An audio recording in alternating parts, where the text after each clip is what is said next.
Hey everyone, it's Jerry from Christian Influence. I'm the DM of Lore and Legend, and I love that you guys love this show. It means the world to us that so many people listen to Lore and Legend, and that it's made an impact in their life, and it's brought them community, and that we're doing something worth doing. So thank you for letting us know. And here, we want to try and highlight some things.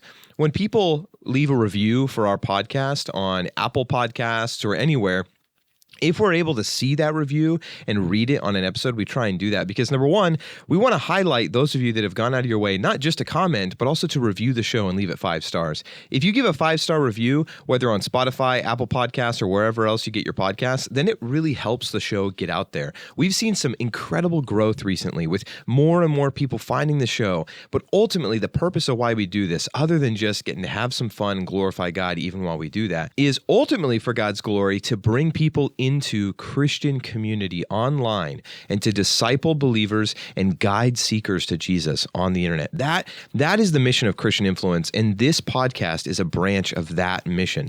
We really, really value those of you that have gone out of your way to not just comment, but leave a 5-star review. Because like I said, it helps the podcast reach more and more people. So in the spirit of appreciation of that, we want to, like we've done in the past, highlight those of you that have left 5-star reviews. And so we've got 2 new ones for you. But I've also got a comment that someone left recently on one of the episodes on Spotify. And that one, like I said, it's a comment. It's not a 5-star review, but I think it's incredible to hear. It's been incredibly encouraging for us. And I want to highlight this person and thank them by shouting them out on the show. So a 5-star review titled Great Team from a Jamie Lou Harris.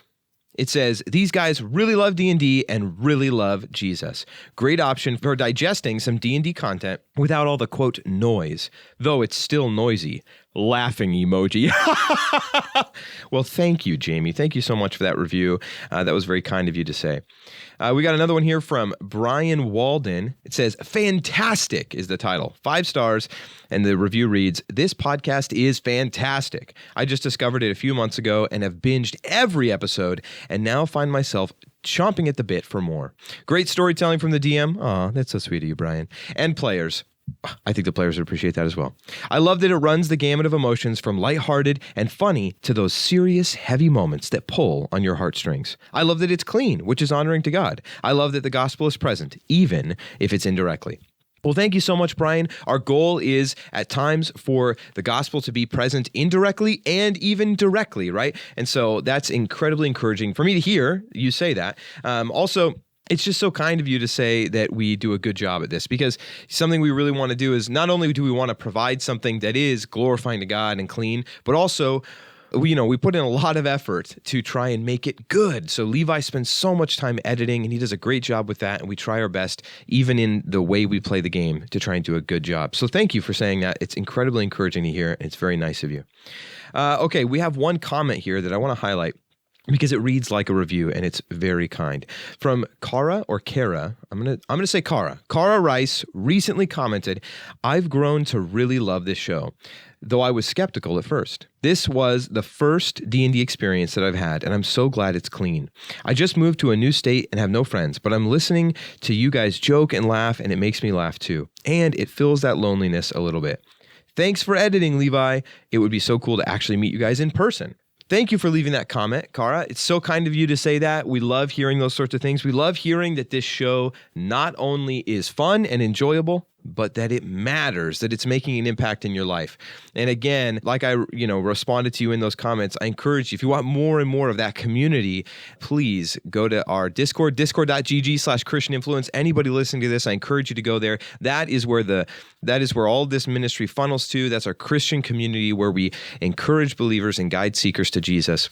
But Kara, thank you so much for leaving that kind review, but letting us know that this show matters, not just for fun, but also it's made an impact in your life and helping bring you some companionship. So thank you so much. Anybody else listening to this, I encourage you, please go leave the show a 5-star review. I'll beg for it for just a moment, please, because it makes a huge difference. And if you do it, we'll shout you out on the show here at the front of an episode. All right, without further ado, I love you very much. Enjoy the show. So I feel like lately my last time my little recaps have been getting really long. So I tried to make it shorter this time. You made pamphlets. Oh, yeah. He made pamphlets, and we didn't go over how many there were. Mike remembered that you had passed out the last of yours, and so since there wasn't much for Cephas to do, we said that you spent the whole day making pamphlets. So go ahead and roll for me. Did you have supplies to do that? Yeah. You did? Okay. I'll have you do a skill check to decide what die you can use to see how many you make. So go ahead and make, what kind of check do you want to make? And let's see if I can justify it. Can't justify that one. Can't justify that one. What do you? It's quite the workout. It's muscle endurance, dude. Have you ever tried writing Wrist endurance? Have you tried writing letters for an entire day? Yeah, we're still in the process of writing all our thank you notes for the wedding. Yeah, takes a lot out of you, huh? Not my wrist. You wish you were a little more athletic. Well, I do wish I was more athletic. See, told you. But not related to the. Let's see. What would I like? I would like it to be persuasion. Persuasion. I mean, you're trying. I take intimidation, persuasion. All right. So Religion. I ask. Religion. Sure, I'll allow religion. Yes. I'll allow it. Yes. Make a religion check. 13. I'll let you roll a D20 plus, what's your religion modifier? +3. +3? I'll let you roll a religion check, basically, then. Yeah. 12. That's pretty good. Yeah, that's not bad. Because you've described them before, like they're full art pages. Yeah, they are. And You know what? I think I gave away 11 last time. So that's what I had left. I guess moving forward, I could just have you make religion checks. Yeah. I had you essentially make a religion check just to turn around and make another one. So that was stupid. There you go. That's what you did during the whole day that they spent in Trade Acre last time. You made 12 gospel tracts. Well, is it called the gospel with Ilmater? What would he call it? The good news of Ilmater? I mean, he wouldn't call it gospel. He'd call it the good news. The good news. All that to say, I feel like my recaps have been getting a little long, so I tried to cut this one down. And also, it's only been a week since we played. Usually they're long because it's been like a month. The one time you cut it down is when somebody wasn't here. Good point. Fair criticism, I apologize. All right, here we go. Last time, the people's hands split up a bit after leaving Arthur's tower, feeling a little scorned and frustrated with the way he treated them, and spoke of Olivia Frett, his colleague and fellow member of the Gilded Cipher. Titus went to have the cart outfitted with supplies for their travels, then him and Ghibli found cozy beds in the sickle and sack. Cephas found a place to sleep cheaply, and the others spoke with Kerr and Traken about the Lormeni silk that they owed them. Venora picked up her shield, carefully crafted with musical capability in mind, and they all had a chance to see the hammer that was created by Azatol's acolytes. While viewing the hammer, Clonus convinced the clerics to allow him to both hold and swing the hammer. He was met with a slight shock upon grasping it. The hammer was weighty, but manageable in his hands. From there, you all went and found rest in the Sickle and Sack Inn, hearing wayward rumors of highwaymen and strange automated farming techniques along the roads. The next morning, you met a strangely nervous man named Samuel, who's leading a party of 19 merchant people back to the capital city of Steelhaven from Trade Acre. He's promised you 75 gold pieces upon their safe delivery to Stillholde. Where we pick up, the people's hand reconvenes at the north gate of Trade Acre, meeting up with their new caravan of travelers in need of their guidance and protection. A rough plan has been devised, but is, from what I've been told, in need of revising, for travel and the safeguarding of these people. What do you all wish to do? Have we left town yet? You're outside the north gate. Before we leave, do we have any diamonds on us? I don't. 1 diamond Lumen has. Okay, so we have 1 diamond. Do we want to see if we can get another one while we're in town before we leave, or? How much are a diamond? That's what I'm looking for. I think it's 350. 350 gold 350. pieces. Yeah. Is So- what is required. Does everybody want to pitch in on that really quick, and I can run in while you go, or one of us can run in? Yeah, it's while- 50 gold a piece, right? Because we have 7 people. Yeah. Perfect. Yes, yes. Okay. Is there a place I would think So if that we everyone can get that pitches here? in It's a big 50, city, right? if she can find one. Yeah. Dude, this is gonna save your life if you die. Hey, Cephas, can you spot me 50? Does Clonus not have anything? Yikes. Clonus has just enough for some armor right now. They'd already paid down for. All right, Did he already pay Titus for? gives. No. Nice gives. Dude, you've got platinum pieces though that you've been getting, right? I can. When did we get platinum? From the last thing. We just got it in So- Wild Valley. Yeah, in Wild Valley, you were each given how much? Like 7 platinum or something? No. No, we got like mostly. 7 or something from that. And then we each got 7. How much? I think 2 people we've got been 5. getting platinum. Like from other I sources. can't tell as you well. how much it's been, dude, because I Like, don't remember. I know You how don't much write it I down and have give it to you. right now. I think only 2 people got 5 and the rest got more because I got 5. So we're each spotting 50. 50 gold. Yeah. Giving it over now. Platinum's 10, right? Yeah, it's 10 gold, yeah. 1 But platinum. we still have to figure out if we can find any, and we've got to haggle down to being like what its actual worth is. So it's 5 platinum. Is 50 gold. Yeah. yes. Okay, then I don't have any platinum. So it's now. basically all the. Its You could worth wait to is erase whatever it, you pay assuming for that she it. actually buys it. I you know, mean, if you want, sure. Well, right now you're holding on to my gold. So Oh, that's true. I'm gonna, Lexi, I'm gonna give you my 5 platinum now, Yeah. so that I don't have. I can I'm just erase going to. What if we? So that I can erase What it. if we pay a guy like something that like tiny little diamond, and we're like, how about 350 for it? And he's just like, deal. Yeah, and if it's it's worth worth- 350 yeah. gold. Boom. It works. I don't like the way that D&D does this when it's something like value, you know? Any diamond could be worth $350. like if we had Yeah. So it's essentially, I think that if you consider the logic behind what they were trying to do from like a game design perspective, I think it must be they want you to be spending a certain amount. Like they want to put a value, a gold value on what Life. you're doing there, right? With the life. Yeah. And so it's 350. By saying it's an item worth this much, then it just brings up like so many people have talked about this like online, how what if you use there's a spell called distort value or these other things to make something worth more. It's like it's just ridiculous. The point is they're trying to make it so that you can spend money to resurrect yourself without making it seem ridiculous, like you're spending gold to resurrect yourself. So they have to get you to Using buy a component. So yeah, it really The power of the all that diamond. matters at the end of the day is if you spend 350 gold on something, a diamond for the spell.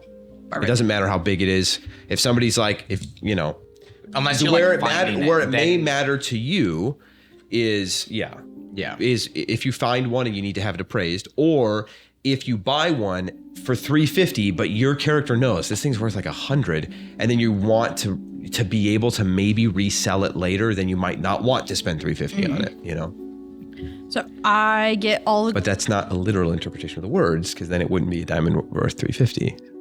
But that's why I'm saying it's ridiculous. It But just changes Supply and its demands. worth once you resell it. but then what about when some guy comes in and goes, no, that's worth 100? Is it now worth 100?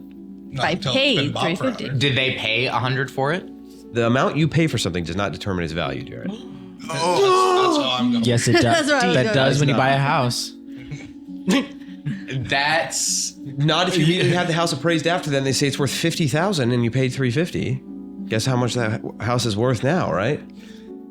350. I mean, did the value of those This homes is so unimportant. change in like I run into change town in with a bunch of money. All this stays. So And I would run to. Lemon's got an idea. I would make my way to Teresa's.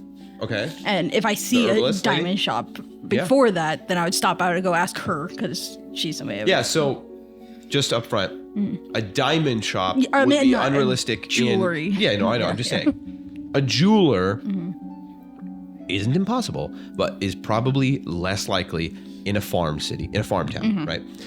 So finding merchants. I'm gonna have you roll an investigation check. Is this the one that we called out during an event? No. You called out. Yeah. No. That was a different city. That was when you guys were in Fort Trinity 21. 21. Okay. On your way to Teresa's, pretty much like once you see Teresa's, the herbalism shop, which, as I've said before, right, is just this one room shack, basically, like not a shack, but one room shanty, and it's not super great, but it's not falling apart. A few buildings down from that, you see a place called Highs and Lows. You see what looks like this kind of like twisty circular building. Not quite a wizard's tower because it's not big enough, but it's a circular building that's only 2 stories. So it kind of looks like, A little silo. Huh? A little silo or stone. Kind of, but it's just flat on top and it's just 2 stories. So it's not tall enough, right, to be a tower. It's almost as tall as it is wide. But it's got this strange like framing or whatever, what would be framing, except it's like twisty around it, kind of creating almost this candy cane look to it, which is kind of ridiculous, right? But it's called Highs and Lows. The front of it is just this kind of archway door. It says Highs and Lows just above it. And it just looks curious. You know, that place might be a place where you could find jewelry. It doesn't say it's a jewelry store. It doesn't say it's anything like that. But there you go. But and it's a few doors down from Teresa's. Would you say 3 doors down? I would say 3 doors down. 3 doors down. Walking in and To Teresa's? No, into Highs and Lows Into before. Highs and Lows. So you walk up to this place. It is painted dark red with this trim that is like these white stripes going up it like a big weird candy cane, but in reverse, right? Not white with red stripes, red with white. You walk up to it, says Highs and Lows. You open this archway door and you hear just this little like ding ding ding ding. Immediately this smell of like really thick, hot air that smells like cinnamon comes wafting out towards you. You walk inside. You see, looking around, all this stuff on these strange kind of half circle shelves. It's very nice in here. These shelves, like I said, are half circles. So like, it's just got kind of a vibe about it, you know, looking around, all these little things on it, you know, like you see a broom sitting on one of them. You see like a bunch of vials sitting on another. Yeah. You see like these strange things that you think someone would like put over their hand that would clasp around their wrist and have claws coming off of them made of crystal. You see lockets and just various things, right? And some jewelry. And standing behind a little half-circle desk in the far side from the door, you see a little over middle-aged halfling. He's just kind of standing on top of the desk, actually, looking right at you as you walk in, and he nods at you. He's, you know, on the older half of his lifespan for a halfling, and it's noticeable. Like you kind of give him a quick look up and down, and you can tell. But he is enormously attractive, just like in the way that is unattractive, you know, where it's like you are. You know, like so chiseled, it looks like your face is made of you're like a wax mannequin. You know, like he's handsome just like, Squidward. This guy. Yes, he is. It's when you see people like this, and you've seen very few, if any. Immediately, you're like, he's had to have magical work done to his face. You know, like there is something going on. But man, but it does seem like it could be natural. Which is so unnatural. You know. It's it's perplexing. You walk in and he looks at you. Hello. I say good morning in halfling. Oh, my own native tongue. Good morning. He says more jovially, as if he's trying to put on a face to be a halfling. Good morning. I was wondering if you might have any diamonds for sale. Jewelry is what you're looking for, huh? Kind of. More just diamond. For yourself or a special someone? Me. For you. You want this to just be a diamond, or do you want it fastened into a ring? More of a spell component type. Oh, one of those. Yeah, sorry. He was so happy. I know. He's like, I might sell It's just more, it's a little bit more boring. Tis. You adventurers, all the same. Sorry. Just jewelry is something so special. Should be cherished, but to you, it's just dust in the wind, you know? Would get I've lost or got... probably stolen. Jewelry would probably get stolen if I had it, honestly, so probably. Fair. But if it doesn't, you're all that, you know, more impressive as an adventurer. Sure. It's a statement piece at that point. Let me root around, see what we got here. And he kind of like, that's the kind of thing that I wouldn't have on a shelf. So, let me look in the cases below. I'll be right back. And you watch as he kind of hops off the shelf or off the desk down onto the ground. behind it, and he stands there and he looks at you and he winks, and then you watch as he spins in place and then just descends behind the counter. Very Willy Wonka. He said he was giving me bad time for magic stuff. And then a few I just minutes walk goes up to by. the desk. You walk up to the counter? Yeah, I just peek Okay. over. Yeah. You peek over? Yeah. He's not there. Yeah, I didn't do that. It would be so much funnier If he was like, Oh, I'm right here. like looking through a tote, just Yeah. looking at a toad. Do you watch to wait for him, or you Nah. just okay? After a few minutes, he does walk out of a door that was right there, and goes, "Yep, I have this a small case of jewels, various jewels. You're welcome to look through it and see if any of them meet what you're looking for." And he hands you. It's just a small little case, like the size that might hold a deck of cards. Okay. And it may even be a card case. Yeah. You open it up. It's made of wood. Looking inside, you see just kind of like this kind of pillowy material, and setting in some indents of it, you see 5 gemstones. One of them looks like it could be a diamond. The other 4 look like different kinds. You see 2 rubies, an emerald, and a sapphire, or what is your best approximation. You're assuming they're those colors. So unless it's something else of those colors, that's what they look like, of the traditional colors of each of those things at least. But the one that is a diamond seems of decent size. Can I expect it a little bit just to see like if Yeah. it's like You I've kinda- had one before, so I should know like kind of like a weighty Yeah, one is, you know, and based, you know, some of it is based on clarity and all that, right? But you look at it and inspect it. Go ahead and do, just make an intelligence check. 16. So you hold it up to the light. You're pretty confident, you know, you would, this looks comparable to the one you're not sure if it's any worse, but it could be better. It is a diamond. But it is a diamond, and it looks comparable to the one you've paid for before and used. Right? Have you ever used one? You've never had to use one. I know, but we just have one. You have one, yeah. Yeah, I haven't used it yet. He goes, yeah, that one there, I would be willing to part with for 375 gold. Scrutinize, look at it a little bit more. Like, Now you're scrutinizing it. wait. You want to roll a performance check? Yeah, I do that. Watch this one be a bad one. Performance, not great. 13. Okay, so he kind of looks at you. Not of the standard that you'd like, or Just a little light for 375. I was thinking, light. You can really detect the. I have another one, which kind of. That's went really into it. impressive. They're not that big. What about 350? Make a persuasion check. Persuasion. 21. I'll take 350. Perfect. Amazing.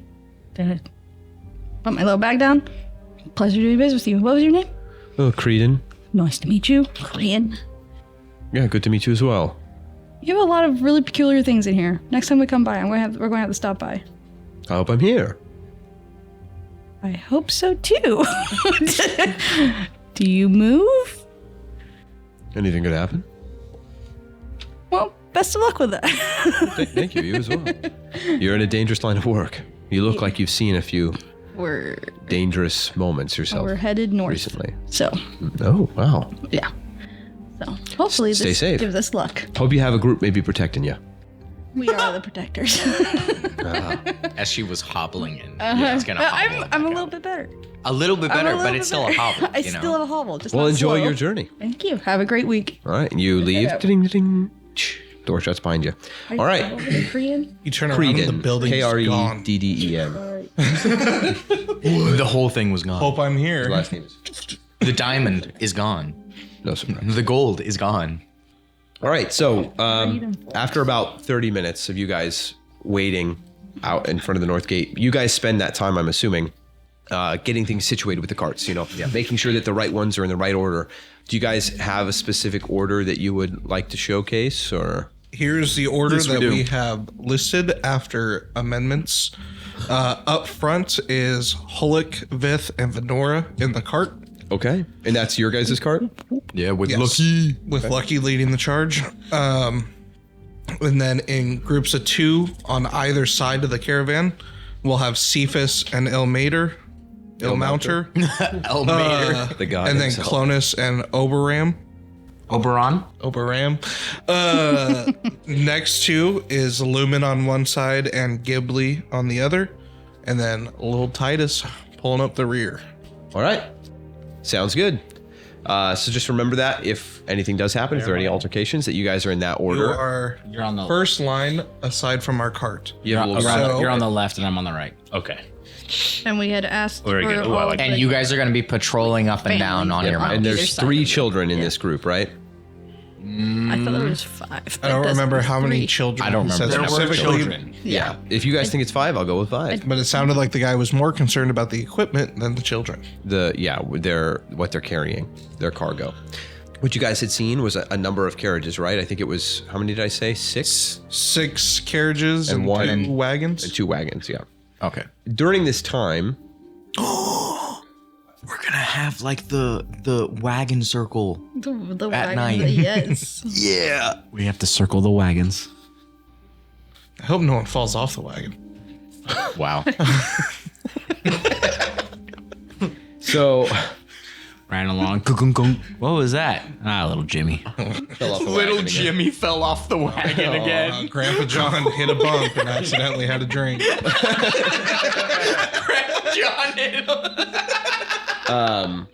As you guys spend some time with these people and get a little bit more familiar with them, there are these 2 wagons that were full of what looked like crates or something square of various sizes, right? And then covered with tarps. Those tarps were like nailed down along the side pretty well. So it's this really tightly packed cargo. And then you were told by Samuel, the like tentative leader, that each of these merchant crews also have some of their own goods that they're bringing. But it seems as though there are a group of merchants that were paid to pick up some specific cargo. And then they were also told like that you can do your own mercantile work as well. So he said like they have some cargo in their own individual wagons, but the primary cargo that they're here to foresee or, facilitate the transportation of is in those 2 wagons. Now, those wagons are pretty big. They're not the typical Oregon Trail cart like all these other ones are, our wagon. Those ones are pretty wide and long, like they take up about 2/3 of the road itself. They're almost 2 wagons wide. So they hold a lot of cargo. They're very heavy. Like you see as they each have 4 horses in front of them. And you see as they start pulling them, just this loud creaking as there's just a lot of weight. And it takes a lot of time for them to start moving with any reasonable speed. As you guys are getting kind of acquainted with these people, you end up finding out that this group, it is a group of merchants that are calling themselves the Silversmiths, kind of the coalition of all these merchants together. That's kind of the name that they've given themselves. And you, through some chuckles of some of the guys, you gather the reason they're calling themselves that is because of their age. Most of these guys are all in their 50s, 60s, or 70s. So they're calling themselves the Silversmiths. They're fairly old merchants. Most of them have talked about how they've been doing this for years. They've been trusted with a lot of high value cargo over the years. But this is the first time that all of them are working together. These are just all a bunch of seasoned merchants, traveling merchants who have been tasked to grab something of importance, and then they gave themselves a name. But amongst them, there are 2 families that are pretty young merchants. So 2 of those carts, of the 6 carts, are younger families with kids. All the other ones don't have kids. That's why there's only 5 children in the group.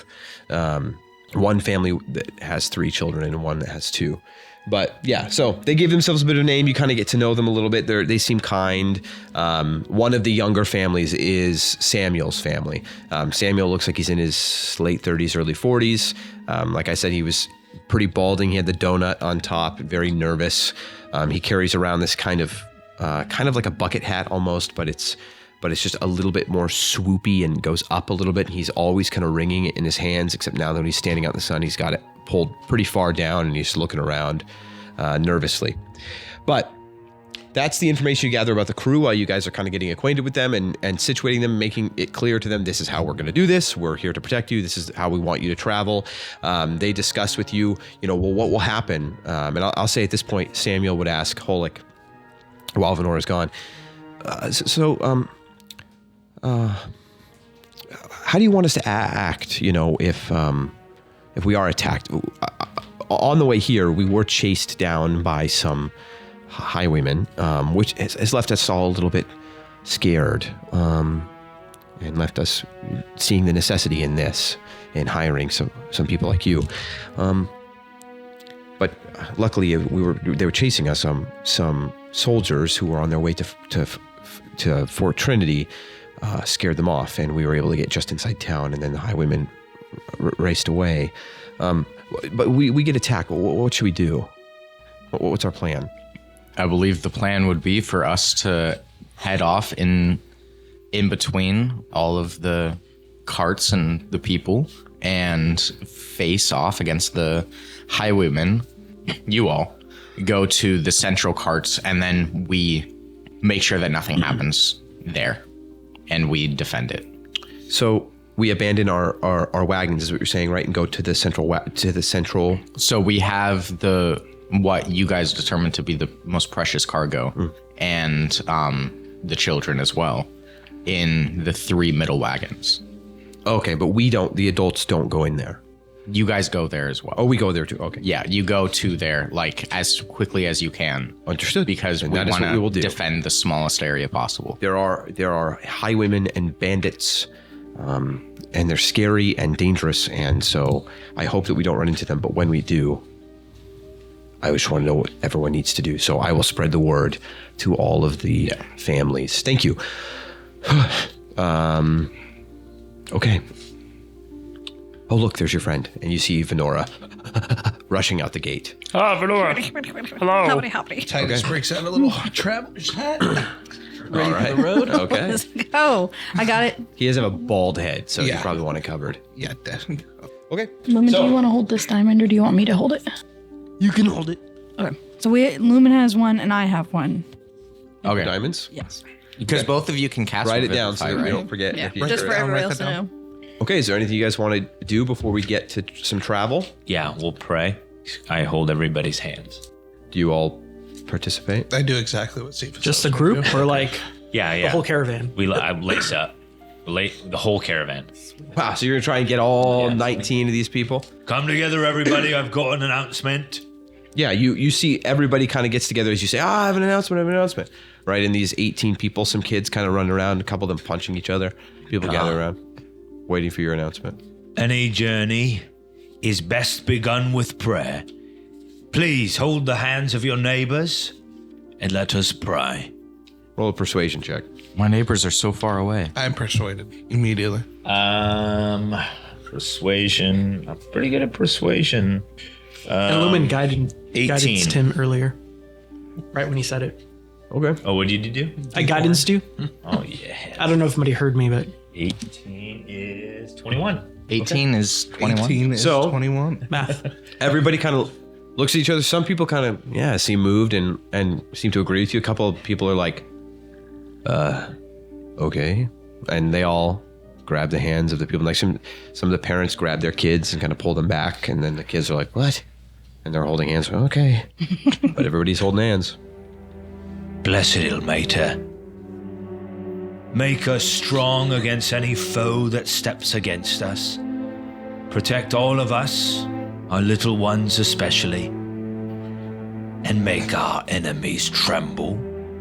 Our hands firm on our weapons, and our hearts full of courage. And let us not suffer. Lord, we pray that you would make this a peaceful journey.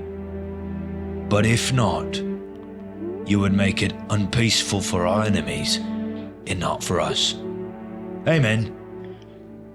Amen. Did you just toot? One of the kids did. So I was pretending to be one of the children. Well, That's awesome. and so, one of the kid was like opening his eyes, then poked his brother and then gave him a wet willy, then farted and looked around, saw if anybody was noticing. Oh, the little ones.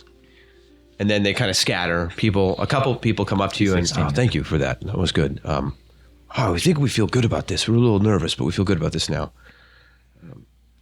Ilmater will keep us safe. Here, take this. Pass out all 12 of them right then. No, I'll give Show it To the people that walk up people to who you. walked up to me. Okay, so it's two families do. The husband in one family and then the husband and wife from another family walk up to you and then they each take a track.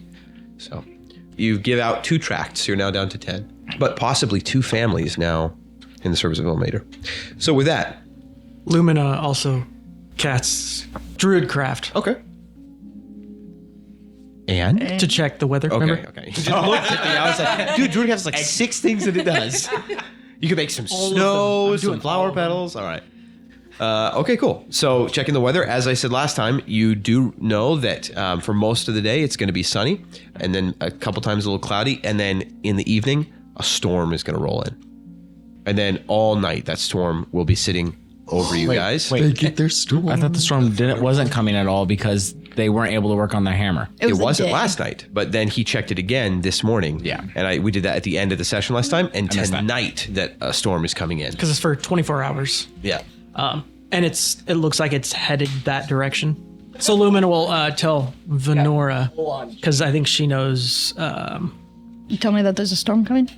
There's a storm coming. And it seems as though, so you see for 24 hours, right? You see until the next morning. It seems as though by morning the storm will subside. But it's going to start in the evening and go all night. So, well, you tell me that, or have we? And while we're on the road, we will look over the map and see if there's a place that will have like a sheltered area anywhere within our day. Yeah, so we can try and find In somewhere. this first day, sure. Yeah. I mean, it's plains, but like if we can find some like Yeah, the map's not going to show you if in the If there's first day gonna, there is, like, unfortunately. But outcropping or anything of like rockiness. yeah, Venora, don't you want to tell your hammer friends? Oh, I could tell them that. they'll know. Yeah, I don't. they're gonna know that a storm I is don't really coming. want. They're gonna be watching for the Prepare. They're going to be waiting. It's a third level spell. I don't really want to waste that on I it think they'll before know. a day. Yeah. Not to play DM like jumping in here and giving you, but I think they'll be good. When I'm done it They'll be anyway. good. They're looking mind. every single day hoping. Is there an inkling that they'll know? But they definitely have people that are watching and waiting for storms, especially if some of them are waiting to craft under the cover of a storm. So which is so metal. Like yeah, dude, out under a lightning storm. Like, and not only like just It's for dangerous. aesthetically, but also you're doing it under the cover of a storm to hide from other deities. Like, Yeah. That's a sneeze. that's so metal. I was going to say, anytime we're getting up to a place, like as we're Yeah. going talking to Holik, we should have Lumen fly over. Like if we're getting up to like any really tall grass we can't see or any rock outcrops where we think that. Yeah, so we can see Bandits. over to see if there's any Bandits, right? ambushes or Yeah. traps set up for us. Ooh, those are like things that we're talking about during the day, like where we're going to stay tonight, and then like things like that. Yeah. As we're going. thought about that.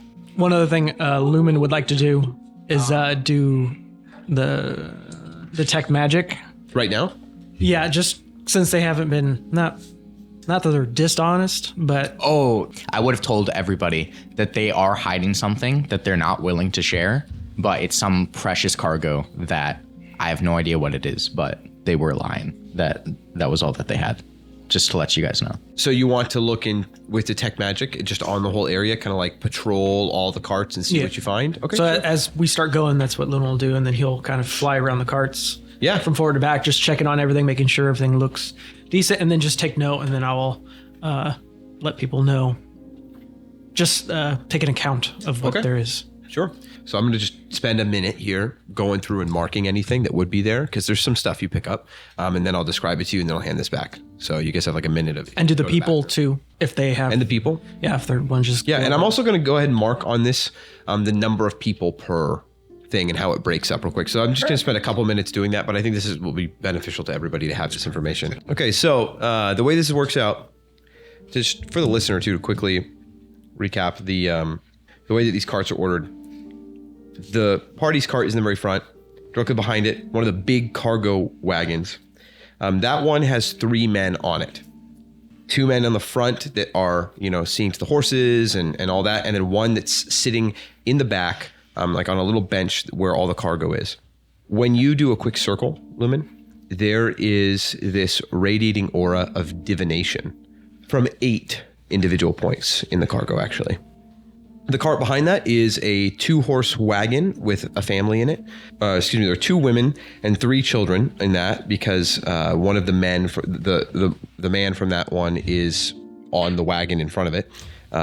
Most of these wagons are being pulled by or excuse me, are being pulled by women, are being ridden with primarily women because the men are on the cargo things. But from that wagon, you sense one little thing of abjuration. And then behind that is a big cargo cart, wagon, excuse me, with 2 men at the front of it. And that one, again, just like the other one, has 8 individual points of divination within the cargo. And then behind that, a wagon with no magic and 1 woman and 2 kids.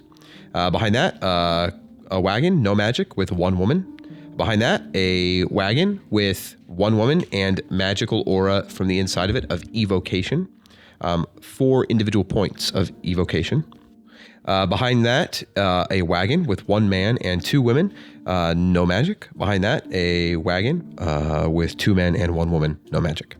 And Lumen relays all that to his party. Fly by, Quietly, flies by, and hey, and just dumps a bunch of info, goes to the next one.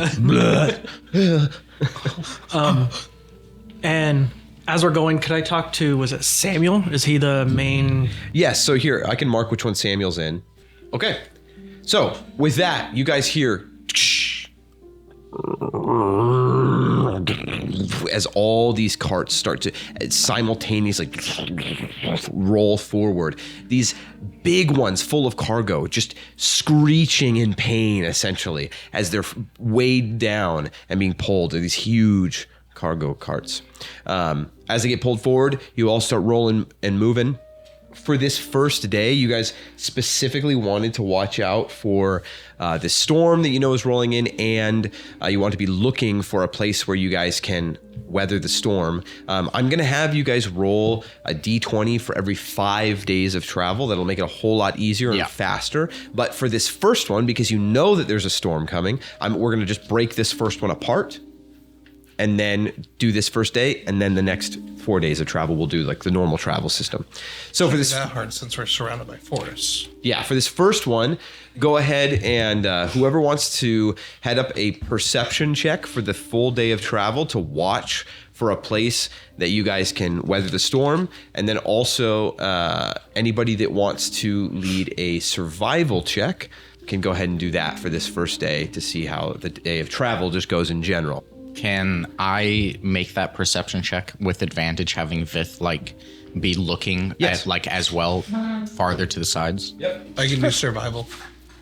All right, Titus is doing survival. Go for it. 4. Survival's 22. Oh, I think it's 4. 18 plus 4. Okay. I just heard like a sad little 4. I can't read. That's 16. 20. 20, okay. 17. Over the course of the day, Titus, you facilitate ensuring that all the horses are getting water. Everybody is making sure that they are fed and at least have had something to eat. You're watching for, things in the road to make sure and making sure that nobody's, dying of heat stroke, all these things. Like you're taking in account, just making sure that the travel goes well. And you do a pretty good job. And it makes sense that you do this well because you've lived just in the wild your whole life, essentially, almost never in the city. So you do a good job at that. Everybody is safe, well fed, despite it being kind of smaller meals because you guys are traveling. And then over the course of the day, especially as the storm starts rolling in, you still haven't found something where you can really weather the storm. And by the end of the day, when travel is reaching its end and you guys, light is just dwindling, there's really nothing. There's no big rock, outcroppings, no cliffs, certainly no trees, no holes in the ground, nothing for you really naturally to weather the storm. You've got what you've got. Okay. Anything that you guys want to do before night tonight, as you begin to realize this and okay, we're going to have to stop here pretty soon. You are seeing these storm clouds off to the west of you, rolling in, kind of from the northwest, just rolling in, and they're approaching quickly. And they're thick and dark. So, because we know that the storm is coming, making sure that everything's battened down tight. Yeah. And not finding a place, just getting circling up the wagons around the cargo wagons. I go around asking if we have any tarps or ropes. What do you guys have for storms usually, or what do you just stay inside? Yeah. We've got ropes. We're gonna tie down all the carts. We see the storm coming. All of us are very seasoned to travelers. We've weathered many storms. This one looks particularly heavy, but we will batten everything down, ma'am. We help facilitate in that, and they have their setup, and we'll just kind of run off of that at the moment. Okay. So- probably no fire or anything tonight. And It'll be hard to keep one. Yeah. But So somebody for the group, go ahead and make a survival check for facilitating that. You want to do it, Titus? I can. Okay, you can have advantage because Venora's been helping facilitate Yes. it. 19 plus 4. Okay, 23. Nice. Pretty solid. You quickly, as the storm is rolling in, some rain is starting to pelt the carriages and everything, but you guys tie everything down. You get the horses kind of together at the center, get them to lay down, hopefully to help keep them calm. You get everybody else in towards all the children in the center is what you said, right? You wanted them in. we No, you wanted, just the we cargo. wanted the cargo in the center, and then like every people are going to be in the center of the ring of Not like, in their wagons. no, in their wagon. Oh yeah, in their That'd wagon. be a little weird. Tonight it's just everybody huddled in their wagon. But during all of this like setup, I want to be like constantly going around making sure that no bandits are gonna like storm us during a Throughout storm. the night, you're going to be patrolling, you said? Well, like while we're setting up, especially, and then like through the night, we're gonna have watches. Yeah, the setup takes the better part of 45 minutes, which is pretty decent. And it's while the storm is rolling in. You're doing it in the rain. I mean, the first 5 or so minutes is not, and then it's sprinkling, and then it's pouring, and then by the end of it, it is absolutely dumping, and then people are getting into their wagons. But people are ready and bottled up for the night. Go ahead. And it's just flat for as far as we can see, right now, or is there? It's flat as far as you can see. Perfect. While we're setting up, can you have Vith just run a big circle around us, just to make sure there's nobody in the grass right around us? Sure, And like then- just a 'cause wider it's like, circle yeah, around. because it's like 45 minutes of him. Yeah. You could just like yeah. The whole Do it. 45 minutes have Vith just run Yeah. around. Yeah. Sure, have Vith make a running that perception and- check. Okay. A 4. Comes running back after Clear. 55 minutes. I didn't see a thing. perfect. Okay. Okay. You guys button everything up for the night, and Could I talk to Samuel? Lumen? sure. So I was going to ask him. You fly. You probably flew down a while ago out of the storm. Yeah. But you go find his wagon after everything's buttoned up, and it's pouring on top of you, and you fly down, and you can hear him and his family inside. Actually, he doesn't have any children, so it's just him and his wife talking. I knock on the Like a post. Yeah. Yeah. Whatever would make a knocking noise. Yeah, for- there's like, the things have like arch supports, so you kind of knock on it, but it kind of shakes a little bit of everything, and then some wind comes in, it shakes everything. Before he even says hello, I'll just stick my head in. Oh, okay. Samuel! And you just see him sitting in the far corner, his wife sitting next to him with her head on his shoulder, and they were talking to each other, and then both look at you and, excuse me, I knocked. I didn't hear you over the storm. Well, come in, I guess. And he rushes over and like undoes the little buckle things on his side, that keep it shut. And immediately the wind opens the flaps, and he goes, "Please get in quickly, the water." I jump in. You jump in just soaking wet, and he straps everything closed. Okay, welcome to our carriage. There's nowhere for you to sit. And he sits back down, and it's cramped in there. You're like crouching over as you're kind of standing in the end of it. You see, there's basically a bedroll right in front of you that they had laid out where they were going to sleep. And then there's some various little chests and like little foot locker things of probably whatever they sell and carry that are around the edges of this little wagon. Yes. What is it that you needed? I have a question and kind of a idea, maybe. Oh, okay. I don't know why this had to happen now, but I'm listening. I have a spell to non-detect stuff. So Okay. if someone was tracking you or looking for your cargo, whatever that is, milk or wheat, I don't know what you have. So Well, milk would spoil. it's gross. Yeah. Non-detection in what way? It makes us invisible, or? Yeah, like divination magic and Oh. spying. I'm not really a magic guy, so you're gonna have to explain to me what that means. If I wanted to look for you, magical means it would hide you. I don't know if someone's There's magic looking. out there that can see. People can use to see me when they're not with me. Yeah, Oh my goodness, it's frightening.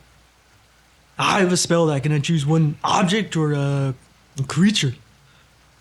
Oh, it can protect one object or creature from this sort of detection. Is your spell? For like 8 hours. Like Okay. I thought you were saying you could make our entire group undetectable. Oh no, I'm not that powerful. Oh. So you have a spell that you can use to make one object or person undetectable by, what was this called? Non-detection. Of what type of magic? I think Divination? it's Divinity magic? divination. Divination magic? Okay. So if someone was tracking you, then you'd kind of vanish. Okay. Make it easier. Just in case. I just like to play on the safe side of Yeah. things. Okay. Yeah. Could you cast it on one of the 2 cargo wagons? Yeah, I can do that. Oh, that would be good. That would be good. Great. You have my permission every day to do that. Okay. Well, great idea. And then could I also, while I'm talking to him, do read thoughts?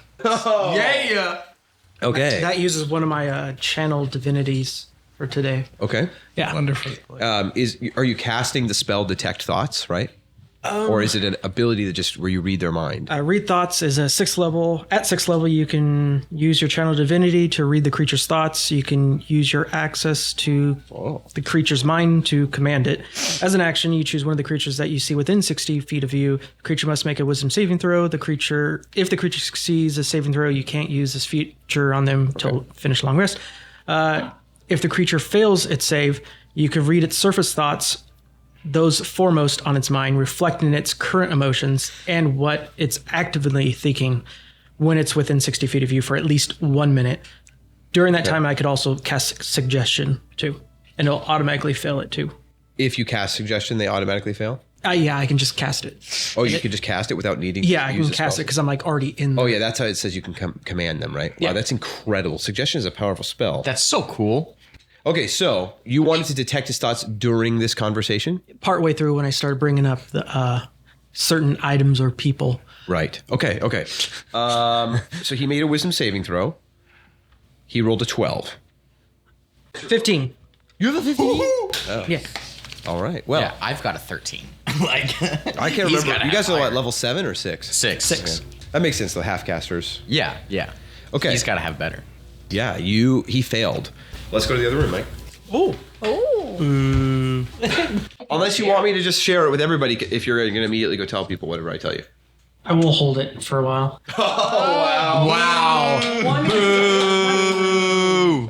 It's nighttime and It's nighttime. Everyone's wanting to sleep. I'm not gonna sleep for a minute. We should also do buddy watches throughout the night. We definitely need to keep Who watch. Should we have be pairs?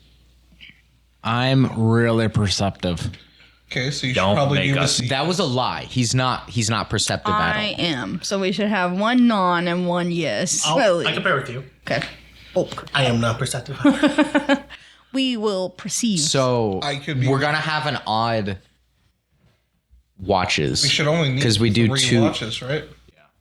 3 watches. I thought it was 4 watches because we have to go 8 hours and then 2-hour watches. People could sleep after we already start moving. They can't because everyone's on foot except for besides we could have Where are one we person sleep sleeping? in our cart. that has no cover.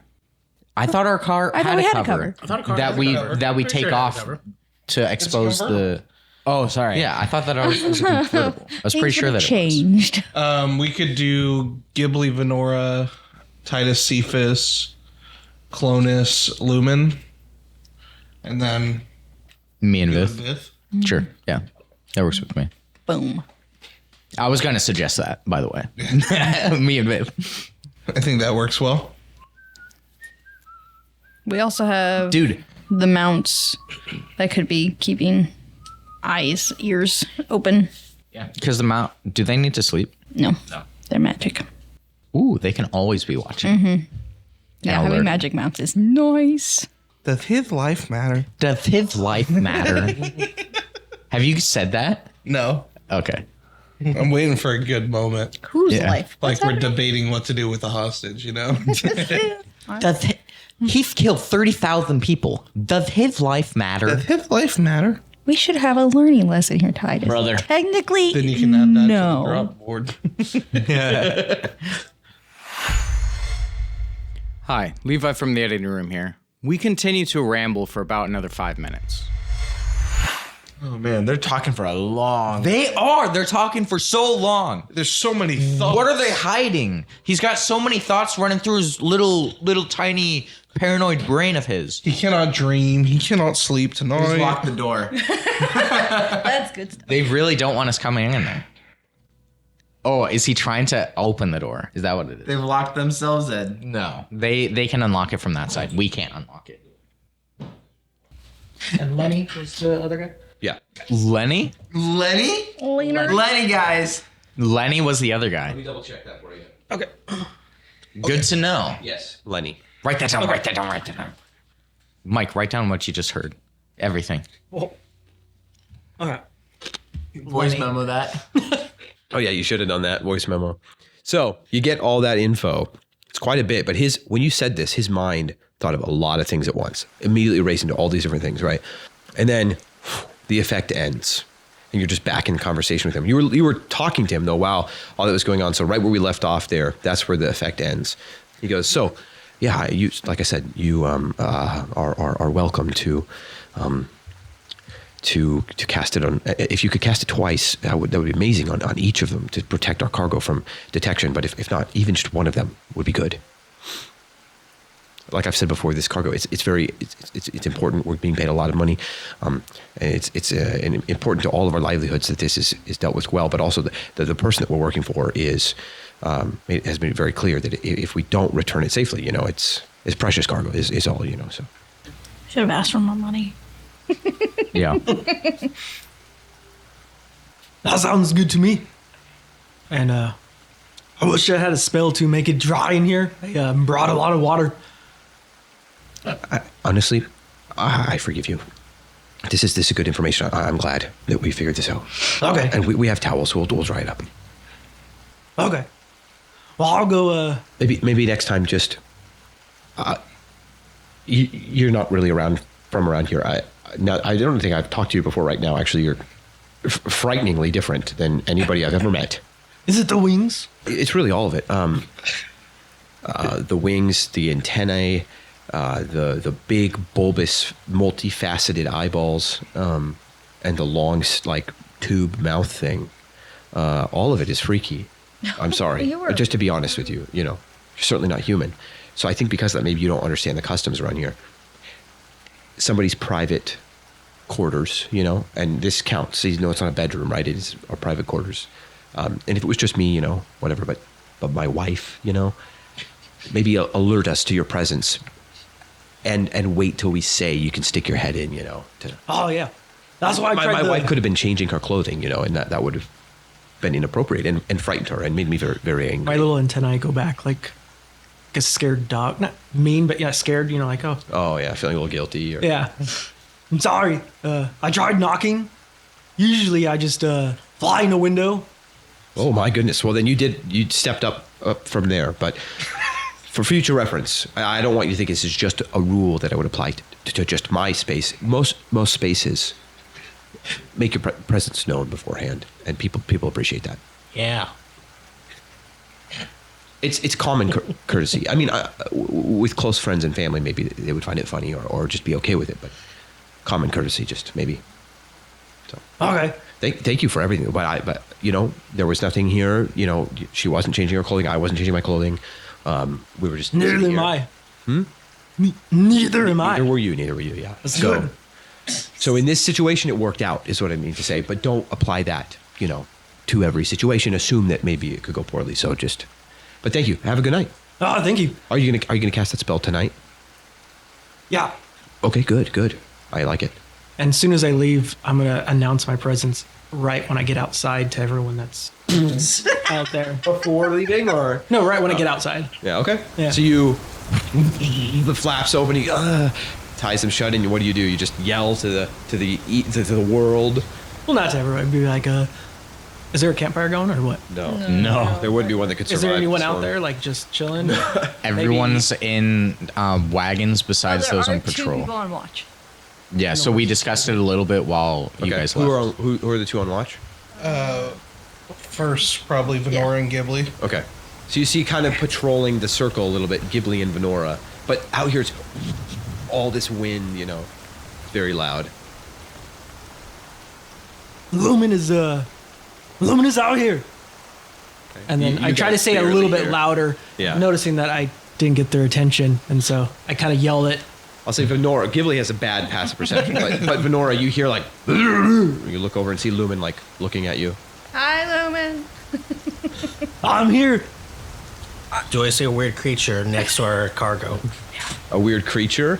You kind of looking Weird around. Winged creature. A winged creature. At some point, you do notice Lumen kind of walking in the midst of the storm, and the wind like catching his wings every now and then, and kind of pulling him back. Do I notice immediately that that is Lumen? Yeah. Okay. You know your friend. Okay, so- It is really dark, though. I will say. I kill Lumen. Okay. You see, where there should be the moon and stars providing some light, it is so dark right now. So when you notice him, though, you're like, oh, it's Lumen. Okay. Lumen is so recognizable. All right. Sounds good. Just want That's to a good check. thing. Yeah. And there's like some flickering light from inside some of the wagons from where people have some lanterns. And so, you kind of catch Lumen in some of that. But my point is just because this is such a dark and heavy storm, it has blocked out any light that would be there from the moon and stars tonight. So Lumen will go cast non-detection on one of them, and then I'll Which go. one? The front or the back one? Is there any light in there flickering too? Nope. Both So- dark. Okay. The back one. Okay. Sounds good. And then I will go to my cart after I tell Ghibli and Venora. I'll just tell them I have some information. This is me whispering, like it's really hard, Yeah. especially when it's windy too. But Yeah. I have some information. Sorry, it's so funny. Next time we're all together, on top of protecting the cargoes, make sure we keep Lenny safe. Sorry, who's Lenny? I don't know, some guy in front. He's like a younger guy. Why do we need to keep Kind him of sad safe? looking. A young, sad guy. Got it. Why Yeah. is Why is he special? That's what I was going to bring it later. Just keep it on your mind. Got it. Lenny. Okay. I'll keep an eye out for Lenny. The theory. The adventure theory, if anything. Good job. We can do that. I'm in bed. You should before you blow Adventure away. theory. After Lumen goes to bed, I just go over to Venora. It's a good thing there aren't any windows on these carts. Could have been worse. Yeah. He doesn't understand Anything. pride a lot. Anything really. And before I go to bed, I do announce myself wherever I go to, and Yeah. I assume I'm sleeping in one of the. Dude, I mean, your guys' wagon cannot fit all of you. So, Ooh, I definitely have to be inside with my wings. I will fly away in the middle of the night, yeah. I did. or someone ties me down. I did not think of that. Titus is good outside, like under the cart, just shelled up. So And And there with are the 3 on watch, that leaves 4 for the cart, but one of them huge. I'll say, we're doing. So the watch groups are Venora and Ghibli, okay. myself and Cephas, I'll say with that, it's fine. Clonus and Lumen, it'll be tight. Holik and but- Myth. As long as Titus is never sleeping in the cart and then there's people on watch, the others can be in the cart. Cool. At least when it's storming. Yeah. Yeah, when it's not storming, we're not going to be all sleeping in the car. Okay. So Getting real with cozy. that, those on watch, I'm not going to make you guys roll perception because I will just go through the night and tell you nothing happens. Good. It's a harsh, stormy night. Everything stays battered down. You guys rolled well enough that I'm not even going to roll to challenge it.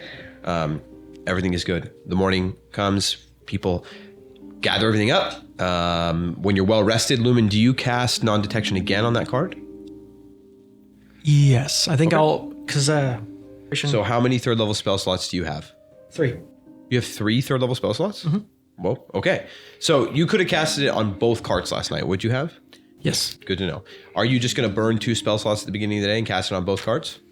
maybe just so we can get if someone is tracking, then it might get them a while to catch up.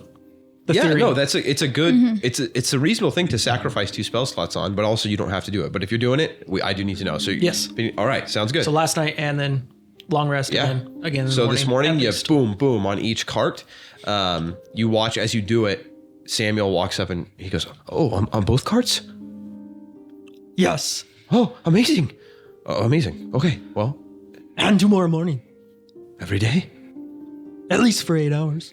Amazing, amazing. I'm very grateful. You're proving to be more valuable than I could have imagined. You're welcome, and thank you for the. I don't know what the word is, but the knowledge to interact with the community nicely, like knocking and not flying into windows, which I kind of knew, but I just didn't understand. I don't mean to be self-presumptuous, but I guess what you're describing is hospitality? Oh yeah, hospitality. Yes. You're welcome. Should we go? Is it the next day? Right? At this point, all the carts start like rolling forward. Oh, my wife started our cart. Get to the cart. Okay. Everybody gets in their carts and you guys start rolling forward. All right. With that, starting official travel to see if anything happens. We just knew that there was going to be a storm. This is where we're going to see if, I don't know, things like storms or things like that happen at all. You want to cast Druidcraft again this morning? You want to make travel be daily, Lexi? Oh, I forgot. I mean, No. he could just be casting it every day, and when Yes, there that's is true. something crazy, It's a- you can yeah. tell Yeah, us. then I will tell you if it happens to be a storm. Yeah. Be like, oh, this happens to be one where Lumen found out that there was going to be a storm, and you would be. So yeah, every day we'll say you cast it, and so that way, if a storm is coming, you will have had 24 hours notice. Good idea. Sorry for burning. Because you. it's a cantrip anyway. Yeah, so. how dare you? Yeah. So with that, who wants to roll a d20? A D20. I'll do the first one. Oh, Byron wants to do it. Byron's locked in. Byron's locked in. Byron Go For it, Byron. Byron. This d20 will determine whether or not I even have anyone roll a d12 on the encounter list for the 5 days. Oh, we got shiny dice. That's What does that mean? Oh, Oh, 1. good job. good. Nice, Jim. Good job. Good, right? He did a thumbs up. He's chewing. He's looking. What does that mean? You can put a nice show. We die. It's really bad. It's bad to die, isn't it? Yep. Yeah, it's Matt's die. Yep. I cursed it. And then you put it in jail? Nope. Oh, Matt's like, what the heck? I can't. No, I told Matt, but Lexi and I both had a die and dice show. After we went to dice show, it started rolling good. All right, So Byron, I'm going to need you to roll a d12. D12. Yeah, D12. after they were in dice jail, they were reformed and They started did? rolling better. it's very true. Dude, the prison system works. Calvinist now, Does? huh? Calvinist. They're Calvinists now. Rolling 3. 3. Day one bandits. Day 1 bandit. Day one bandits. A wizard going wee. Unfortunately, no. No A Pegasus this band time. of armored goblins. Dude, that would be so cool. I love fighting goblins. It's As you guys are going throughout your journey, this first stint of 5 days, the first 2 days, simple, easy, hot days, but you've brought a lot of water with you. People are well hydrated. As far as you're aware, everything that's been rationed out, Titus is handing it out. You're doing okay. People are still thirsty, but they're surviving. And it is, like I said before, right? It's the middle of the summer. It's the hottest it's going to be in Rescalia, and it is hot. A couple of days, over 100 degrees. But the latter half of the 3rd day out of 5. Go ahead. I'm just checking. I think clerics can create water. Clerics? Clerics. Clerics. Destroy water. Yeah. Do we? Yeah, that's a spell that you could On take. the first day after it was really hot, and we were all thirsty. I would have. Like at the end of the day. I would have just So we the could next just morning. Yeah. Water have essentially is no issue. Yes. At the end of each How many day that spell nothing slots are you happens, you're burning gonna a day. Use a spell slot. Well, when I you don't create water, even you know. can create how many gallons? That's It's what I like was looking at. 10 gallons of water. I think it was 10. Yeah. 10 But metric. yeah, I'm going to assume you're it's essentially like a water is no I issue. think So it's a you're allowing reversal. people to guzzle copious amounts of liquids. So nobody's really that. Every night you're setting up like a office water cooler. Just People just go, go, go, go, go, go. You have to rechange it though out in the field, and it goes. And you don't have a cap, so it just gushes water out as you're trying Yeah. to change. that's the worst. Oh, it's the worst. We all know it. So It is at the end terrible. of the third day of travel, you guys are kind of eyeing maybe if there's going to be a spot to, line up all the carts. And you're in this portion now of travel where these plains are just kind of rolling hills. They're not huge mountainous hills, but they're enough that every now and then you kind of lose sight of the horizon, right? You just are kind of in a low point in these meadows. You see as you kind of crest one of these small hills and come down, as you're like, okay, it's getting dark, we're going to have to pull over now and stop because we're clearly not finding anything. You see just ahead, off the side of the road, a small traveling party. You see a group of 3 men. What you can tell, it looks like 3 men from here, off the beaten path a little bit, just like a minute or so, around a campfire. They've got 2 horses and a campfire, and they're just sitting around it, kind of, and you hear their laughter from here, just kind of, and then just some mumbling to each other, and it seems as though they're kind of like roasting something over the fire. Seeing that it's coming up, I want to call Cephas to ride out and meet them, like before we're there. Okay. To go and because he's on a horse and can go quickly, and we might maybe Clonus as well, just to Forward. see what's going on. So you're mounted guys. Did you say this was morning, evening? This is just as evening is closing. You guys were looking for a spot, hoping that there'd be something natural for you to kind of make camp, but nothing's there. So it's like, all right, we got to pull over. And you crested this little hill, and just minutes away from you, because you can hear them laughing and talking to one another, there's just a group of men that had pulled over here and are also... Are we in a valley? Is it another hill, or is it just we went over a hill and There's another hill coming up that's enough of one that you can't really see very well over, but they're not huge, right? It's just when you're out in grassy plains, you kind of dip down into a little, but I wouldn't even call it a valley, but technically I guess it would be. But so you guys ride up ahead? Yeah. Okay. Get mounted, let's go. Okay. You guys ride ahead, you and Clonus on Oberon. As you are nearing them, they're just a minute away, especially on mounts. They hear you guys look, riding up, and they all turn and look at you guys, and they see, the group behind you of, a myriad of carts and wagons and stuff. And one of them stands up and puts his hand up in the air just as you are riding up to him. What are you saying? Greetings, traveler. Oh, greetings. Welcome. I don't know how so many of you snuck up on us like that. What brings you into the middle of nowhere off the beaten road? Just traveling to Somersault. Somersault? Swordville. Sword Coast. That's in a different universe. Shimmywin. Shumpletown. Stillholde? Stillholde. Stillholde is where we're headed. I think you mean Stillholde. Wow. Wow. Excuse my friend there. Oh, I've got one of those. And the guy behind him that's sitting down that went back to what looks like he's roasting a bird over the fire goes, "Yeah, that's me." And he just goes right What back. a guy. I thought you had a Jack in the Box.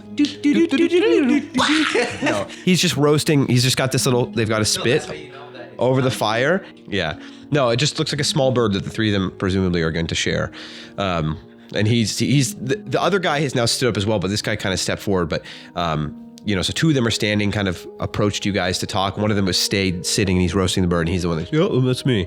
He goes, "Well, I have a rule of thumb. It's always good when you're traveling and you happen to meet other travelers. It was clear by your approach that you were travelers, so I'm glad you said that. But Stillholde, you said."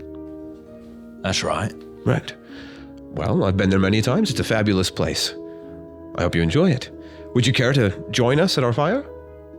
Enjoy this beautiful summer evening with us? And we are looking for a place to stay. You 3 fine men, what are you up to then? traveling as well. We're on our way to the great capital, Steelhaven. Insight? Go for it. Ooh! Critical fail. Okay. Oh, good. Oh, and you have a, what was your insight? I'll say nothing. You can assume whatever you like, Matt. What's your bonus to insight? On our way to Stillhaven. We make a trek there every year. We're each from Merkband. Friends, have been friends our entire lives, and we like to travel to Stillhaven once a year. It's quite the trek, but it is fun. And Stillhaven is just a big place with so many people and so many things to see. And, well, it's just fun in your old age to do something kind of exciting and a bit of a trek to... Is he old? Yeah, you see it, as you're kind of looking him up and down, he's in his 50s. He's human.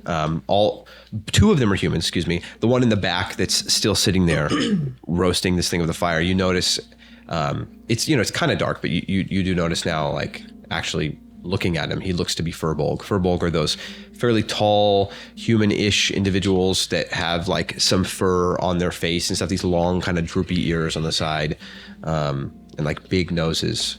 That are like long slits down their face. They're kind of just this, if you mixed, and I know this is not people's favorite description, but if you mix like a calf with a human, you get a Furbolg almost. And they're just lanky guys, but two humans, and they all seem to be in their later years. Like the one human behind him that hasn't really said anything yet, looks like he's in his 60s. This guy's in his 50s. So you don't mind if we share this space with you then? Oh, not at all. I have, like I said, a rule of thumb. As a traveler, you see a traveler on the road, you ask him if he'd like to share your fire. I know there's a lot of you, but welcome to build some fires nearby. We can all sing tales and, well, tell tales and enjoy each other's company. I wouldn't make it this far in life if I didn't take every opportunity to make a friend. Very good. I like the party now. All right. My name was Ishan, by the way. Deshaun? Ishan. Ishan. No D, just Ishan. Deshaun, it's nice to meet you. Nice to meet you. What was your name? Cephas. Cephas. Strong name. Indeed. Okay. I'm going to go tell the party. All right. Bonus, do you stick with Ishan or you go back with... I'm staying with Ishan. All right. You just kind of stay there, stoic, quiet. Yeah. I'm going to let them know. What was your name? Fine fellow. The party know, though, that there's Everything? 3 guys. They are older guys. 2 humans are Furbolg. One's name's Deshaun, and he's... And you vetted them? They're good? I have no clue. We could put. All right, we should put someone with insight. Do we want? We could. I like to assume that circle all them. men are Magic. not very I mean, good. like truth. Oh, wow. Until they circle meet them? Ilmater. What's it called? What do you Yeah. have? Zone of truth. Zone truth. Yeah. See. My name is Clonus. Oh, all right. Clonus is a Ishan, fine name. Yeah. I have a question. Okay. I What probably brings, have an what, answer. what brings you out this far into Nowhere Land? Well, I like I told your buddy, we are, about a minute off the road, on the road to Stillhaven, as I said. We're from a place called Merkband. I don't know if are you familiar with Merkband? I am not. Merkband is on the south of what are the mountains called? The Tor Pinnacle, right there where this becomes all swampy and such. It's a dreary place, if I'm being honest. It's very dreary and sometimes just, it is home, but we don't see much of the world there. Not many people go there. So we make a trek every year if we can. And as we've gotten older, we've had to miss a few years here and there, but 3 of us have been friends for a long time. And through whatever means, we're each alone at this age. And so we travel to the capital every year and see it. And, it's exciting because in the capital, some years we've seen the High King himself roll through town and say hi to his royal subjects. And other years we've seen, we've just got fun trinkets and doodads for some of the kids back home, that we get to tell stories to. And we get new stories, that's the biggest thing. We love stories and getting to tell stories to the people back home. And so you go to the capital, man, do you see a lot of people? Do you hear a lot of things? And we bring it all back to Merkband and hopefully bring a little excitement to a dreary town. Insight. All right. 10. He's whispering. He's saying something. Something is being said with. He's done. What? So Facts.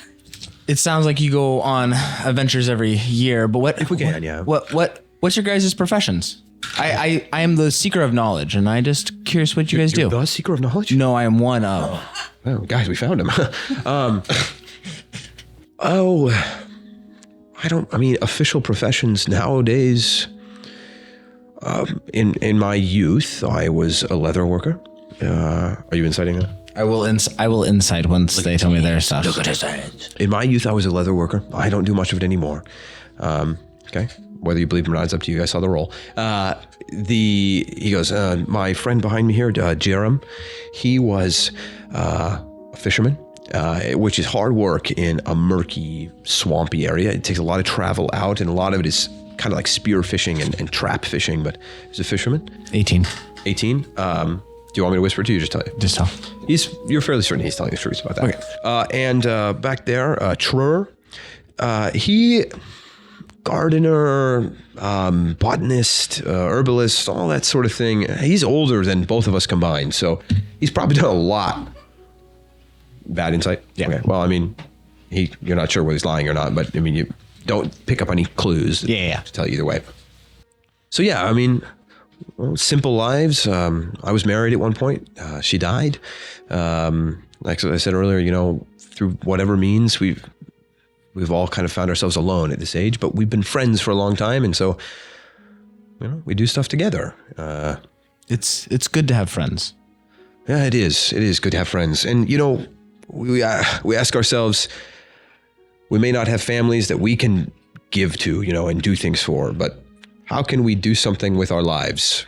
I think many people get to our age and older and just feel like they don't offer the world anything anymore, and we know that's a bad way to look at life.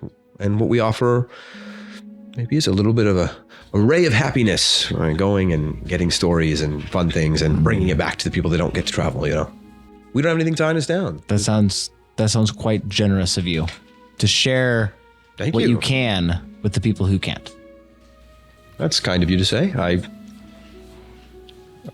enjoy it. So I guess it's selfish too. I enjoy it. That's part of why I do it. One last question, and I look back. You seem very skeptical. I am always. But I understand. We're three guys. What? You met on a road. What? How are you guys staying safe from all the bandits we've heard about out here? There's three of us. We move quickly. I don't see any horses or... There's two horses that I said were there. I do see horses, apparently, so never mind. Disregard what I said. But, we're a little older guys, but we stick up for ourselves, Trur has a couple tricks up his sleeve. He can... a little bit of magic he can do, scare people off. I will brought back Venora, by the way. Part of at this point, Ilmater returns with Cephas and Venora on his back. What? Oh, you brought another one. Nice to meet you, fine lady. I am Ishan. Are we all here? What's happening? He just brought you, it sounds like. Just you. He kind of bows and, my name is Ishan. Why are you bringing me? When he had come back to the carts, he had said, do I know how fast I had asked if he had vetted them, and he's like, I have no idea. And then I said that we should send Lumen to do a truth circle on him. Oh, okay. Human. That's what she had said. I brought Lumen too, apparently. Or just Lumen's fluttering behind. Oh yeah, My goodness, is that not one of the most beautiful creatures I've ever seen? And I've been around the block a few times. Lumen, watch out. There's a botanist here. Do you know what botany is? Don't you guys look at bugs? No. Plants. He's a plant. Oh. You're good. But he is an appreciator of bugs and creatures alike. But then he comes back to you and resumes what he was doing. Both of his hands extend. Only one extended for Venora. Both extended. His foot goes back and he bows a second and looks up at you. Can't study bugs. It is but a privilege to meet such a beautiful creature. And the butterfly as he looks at Venora. If my eyes could get wider. Moth, sorry. Deshaun, I brought these two just because we're trying to be extra safe, and they wanted to meet you and make sure I that... understand. With a group as sizable as your own, I would want to investigate 3 men. Randomly. And 2 horses. And my 2 horses. Thank you for keeping me honest. With good eyes. The name is Ashan. I come from, with my fine fellows here, Merkband, and he just gives you the quick rundown of what he's told them already. Storytelling. We'll have to talk about that at another point. Yeah. We are going to be, I'm sorry, extra cautious about this. If you're wanting us to join you, or if you're wanting to join with us just for the protection of our young ones and things. I mean, by all means, I'm not going to be put out if you don't. No. I just said, hey, we've got a fire here. Yeah. Hey, let's tell stories and talk to each other. And- hey, you know, but move on if you need. I don't know if we're just wondering if you would be willing to be inside a truth circle and answer questions. Truth circle. Ooh, is this... Passing a stick around. All right, this is the talking stick. Is this where we sit around the campfire and pass a conch around? Not quite as To only tell kumbaya, truths? but I've been part of many of those. same. Jerem, as He's just, he has a little bit more pizzazz to his. Pizzazz.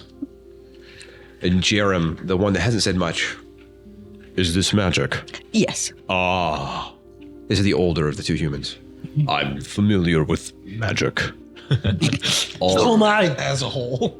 Is the sun setting at this point? The sun is, yeah, it's barely on the horizon. Okay. It's getting real low. Titus just It's a nice pink-orange sky. pulls that in. Titus pulls his arms in. Well, the His hat. hat. Or the hat. And then start setting up. Okay. Yeah, making sure everyone's good. Yeah, so like a minute back from these guys, you guys are kind of starting to set up. Yeah. And you know what? The people do. I mean, you're close enough that if you do decide to join this guy's fire, you're not on their space, but you can go to it. But yeah, all the mercs start going off the road and doing what you guys have been doing every night. Yeah. Well, as you were saying, ma'am. We're just wondering if you would be willing to be under. Sure. I mean, It is not necessary. It's Yeah, just it's if you just want one of those- to join. this is, Ishan, this is one of those circles where you have to tell the truth, whether you like it or not. Well, I'm a pretty forthright guy, but I'm afraid you're going to ask me creepy questions and I'll have to tell you the truth. We might. Because I don't know who you are. Lumen just nods to Fedora. Do I have to answer? Or if I answer, it has to be truthful. How's this magic working? I'll take this one, Ishan. You have to answer, and it has to be the truth. It's a truth circle. Why would they want to use it if not that? I'm inferring that from conversation. Am I wrong? You do not have to answer, but I if was you do dodge a question, then it's Understood, lying yeah. by omission kind of. Well, you know, let me be honest. Let me just say up front, you know, we're just three guys.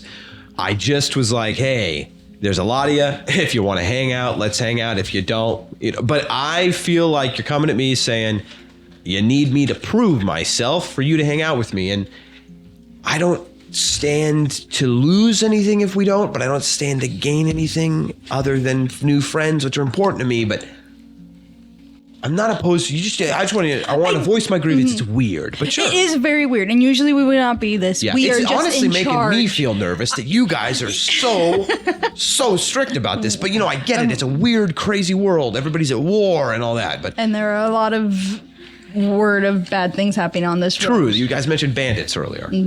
So There's three of us. We're old guys. which we have a lot of old people in our group too, which we think it would be a fun interaction. We're just, and it does not. You know each other? Yeah, I think all old people obviously know each other now, but you do not have to. It was just if you're going to be part of it, then we would feel more comfortable with being under the protection of these people. If you mind, can I ask you a few questions before I decide on that? Absolutely, Sure. we could all be in this truth circle. Ooh. Where are you guys from? From where we're coming from, or where we're originally from. Both. Where are you coming from? He already told me. We are coming from Trade Acre. Oh, wait, no, he didn't. We're coming from Trade Acre. Trade Acre. We are- Oh, so you're not too far off. No, We're far from home. All right. Where are you guys coming from? Merc Band. I already Okay, told we you. might also be asking these questions again of you. Just sorry. So will I. If you're in the truth Perfect. circle. So, where are you originally from, ma'am? I am originally from Marenthal. Ooh. Other side of the world, huh? Information. At least the other hemisphere. Down. Hey, where are you from? Mothman? From the Whoa, what a voice from such a beautiful man. Feywild. I believe it. I'll tell you the town, but you probably never heard of it. Probably couldn't remember. It's probably such a weird, like, I'm not weird, eclectic name. Where are you guys from? Understood. Quiet guy. Very skeptical, that one. Yeah. Clearly. Okay. That was Oberam. Well, True Circle, let's do it. Let's do it. I think I like you guys, and I honestly, you ever meet somebody and you go, I feel like I want to do whatever it takes for them to be my friend. Those are Kind good of how I people feel to meet. about you guys, most of you guys. Some But of you them are- all seem to be in good company. So yeah, True Circle me up. What is Let's it? do it. Can you cast it? Yes, please. He's like, Hey, all three of us, Jerem. Before I cast it, I like to start off on the right wing, foot, right foot. Yeah. On the right foot. not the It's left actually foot. called the zone of truth, not the I appreciate your honesty. circle. A zone of truth. I did know what that was. You guys were saying Truth Circle. I'm sorry. That was sorry. where That I got the mistake. misleading. It was. Yeah. Jerem, just sit down. it is hard to put two and two together. Yeah. I don't want to Well, be we'll sit misleading. around the fire. How about that becomes the little circle of truth, and we can do it the stick way here. And he breaks a little stick over his knee. Perfect. Whoever has a stick asks the question. Everybody get around the campfire. Got it. He sits down. Who all's in this zone? Cephas. Ooh, Clonus. ooh. These three men. They're horses. No, just Me. kidding. Me and Lumen. Okay, so Lumen, Venora. So the four of you guys and these three guys. Boom. You sit down, and he tosses you the stick, assuming that you were the first to want to ask a question. How about we do it this way? You ask a question, I ask a question. Sounds good. All right, go for it. Any of the three of us, It can be any of us. Can it be all of you? Oh, then finally the Furbolg. All right, sure. Are they all within the circle? Yeah, all three of them and the four of you. Do any of you and or fellow party members have any intention of taking any possessions from the traveling group that we were with? No. Nope, not at all. No. Good to know. No. Oh, he grabs the stick. Yes. What? Not you guys. Not you guys. Money. They just pay us money. Wait, Being truthful. Venora just had, I thought you were going to go, sit down, Lumen. He's got the stick. Now that I didn't really think about what I wanted to ask. Jerem? Oh, he takes it. He doesn't know either. I don't know either. Something Hands truth. it to Trur. This is a nice stick. that was truth. As Sean, yeah. I like it. As Sean grabs it. All right. What are you all doing, really? We are hired swords to protect this group to get them to Stonewall. All right. And he passes you the stick.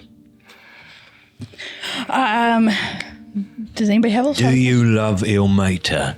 Stick. Stick. All right. I'll give him the stick. Do I love him? Heard of him? Pretty cool guy. Don't love him. Don't hate him. So you might. I'd consider him. Change my mind. I like that. All right, I pass the stick back to him.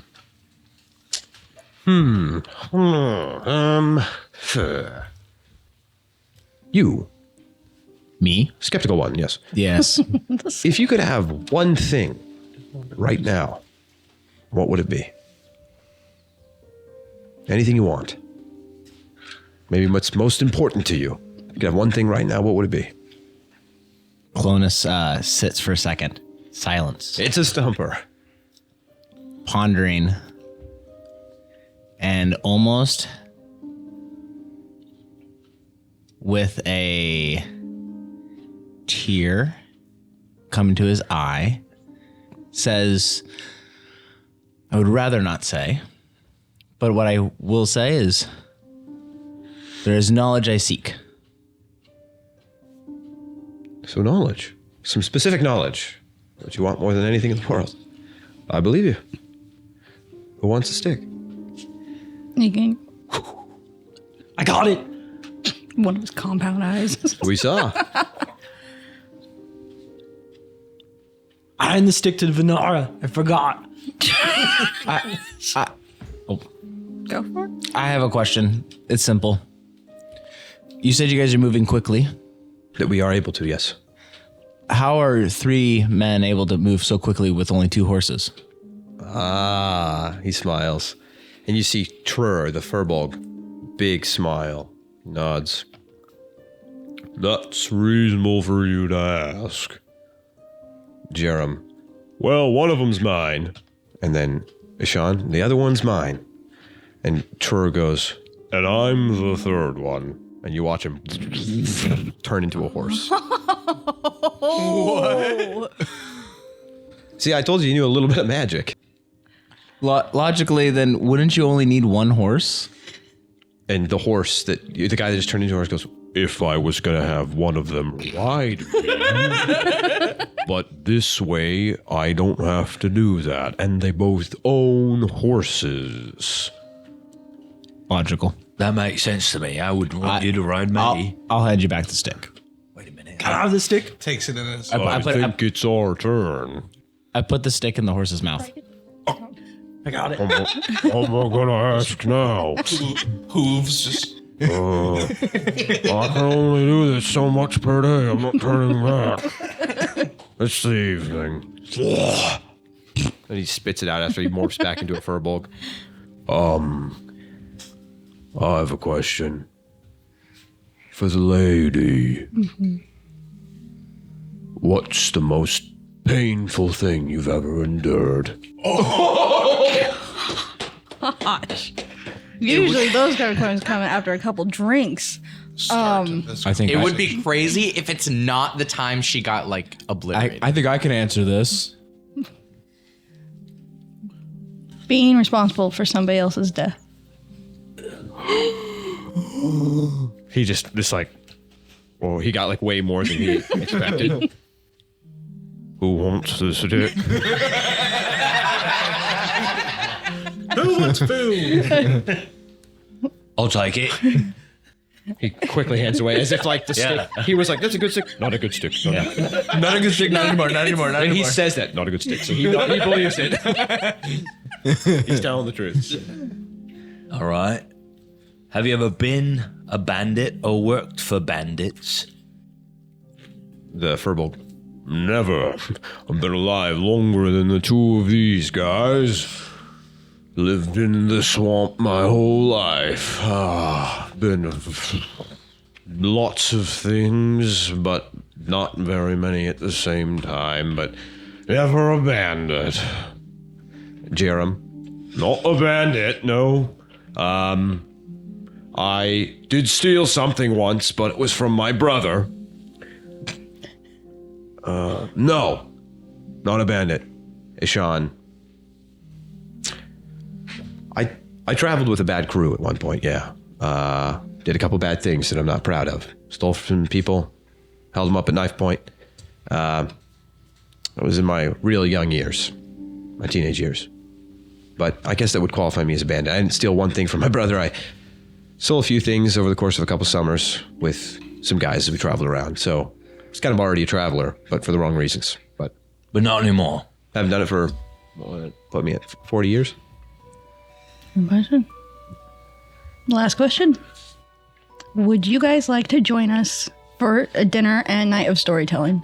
Sounds wonderful. Can I get my last question, though? Yes. Because it should end with me since Oh, yes. you guys Oh, started yeah, it. you did. Wow. How dare you? Sorry. Lexi. Don't make it I think I get two now. You just asked an That's extra true. one. That's very true. I'm sorry. Jerem, you never asked a question. I didn't. Would you like to ask a question? Takes the stick.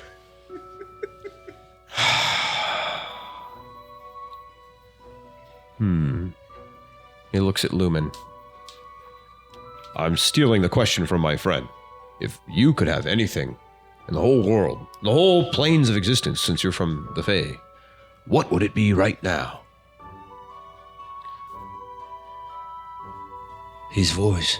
And he hands the stick to Ashan, who grabs it. I'd like to meet a god. Why I'm alive, not like... You guys set your aspirations high. They're not high. I'll introduce you to one.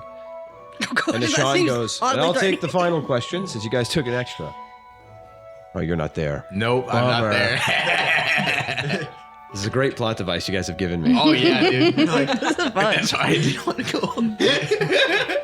I just see you saying, "How do you want to die?" Oh yeah. He looks at Cephas. What's your backstory? These are the sorts of things I like to ask. I'm liking to ask right now because I want you to be friends. I think these are the sorts of questions that really get to know somebody with. You big, strong one. Cephas. Gonna kind of branch off from a question earlier. What do you fear the most right now? Right now? Just in life, what do you fear the most right now? I don't like goblins that much. But I'm supposed to. And I fear I'll never live up to the expectations of Ilmater. Such is the way of the religiously devoted, huh? Living up Such to the is the way. expectations of your deity. And he takes a stick and throws it in the fire. That was fun. That was I good. feel like I know all of you. I have a quick question. Not zone of truth, circle. Sure. Where'd that stick come from? It's on the ground, broken in half. The other half's over there. Yeah, we have a pile of kindling for our fire. Where did the sticks come from? We're in the forest. They brought firewood with them, just as I'm assuming you guys did. But they are on There's trees everywhere. Yes, and you see their horses have saddlebags on them. Good, great. Have you guys ever made a fire in this plains? Every single night you were traveling in it last time. That's true. So, with that, they get up. Great. Well, we might have to build a bit of a bigger fire. We don't have a ton of firewood. We brought enough for our journey. I'm assuming. I mean, you guys don't look crazy. You brought firewood with you, didn't you? Yes. Oh, all right. Well, maybe we could build a bit of a bigger fire and get some people around it. Share some food, make some meals. Let's do it. Good night, dude. Just like, where'd the stick come from? The ground right there.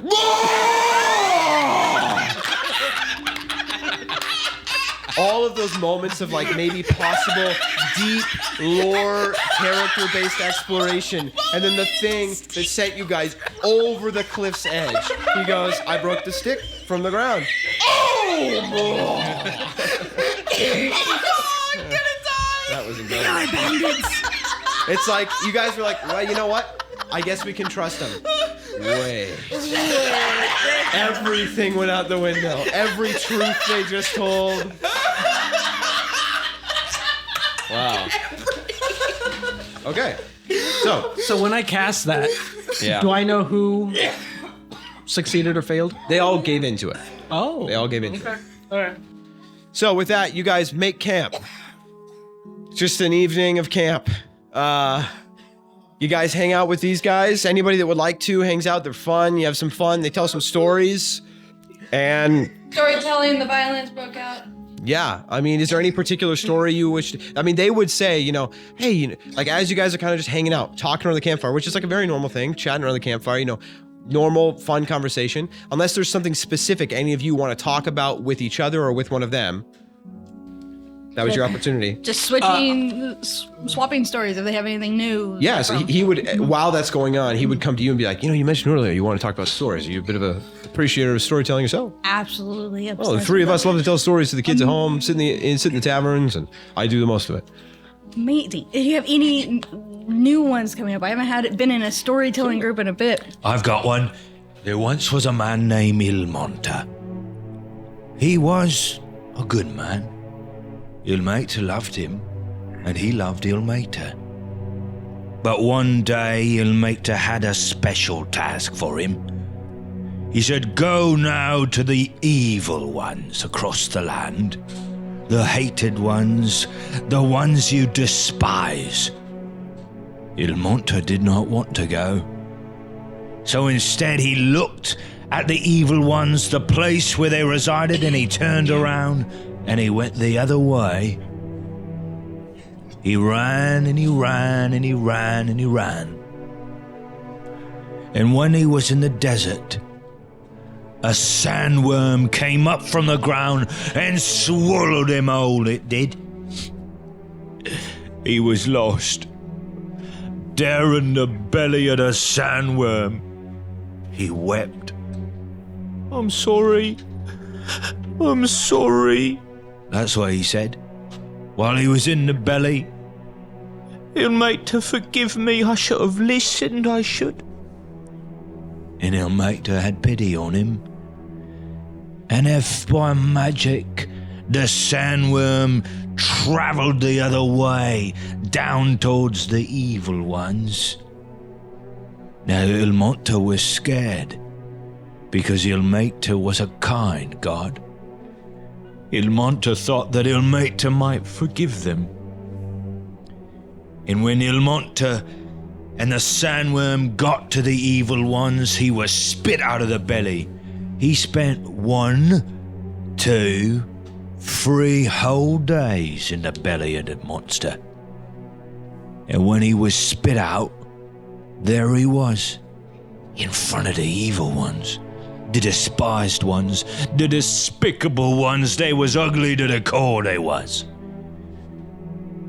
And Il Monte said, go and tell them I love them. Il Monte did it. He didn't want to, he hated them, he did, but he went and he said, I have come to tell you, Il Monte loves you. And then, horror of horrors, the evil ones changed, and they did.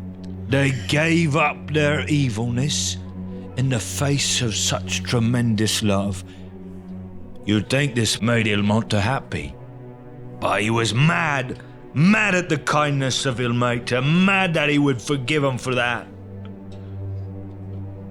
And so, Il Monte went to him and said, look, you need to love people, 'cause it changes people.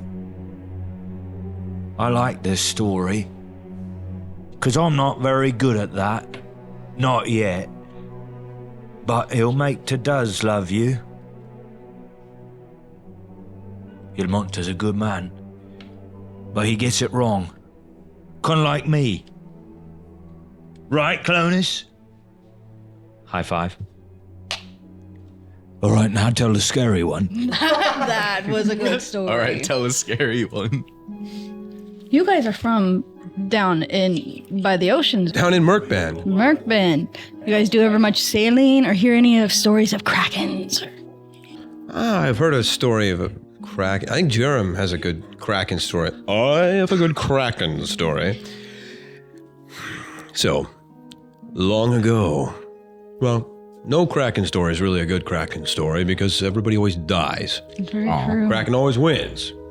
Or else, you can't end the story with the kraken's still out there. I could get any of you.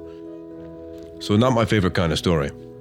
But I have heard a true story of a group who, I really can't remember all their names. I just know one of them was a teacher, a wizard's teacher.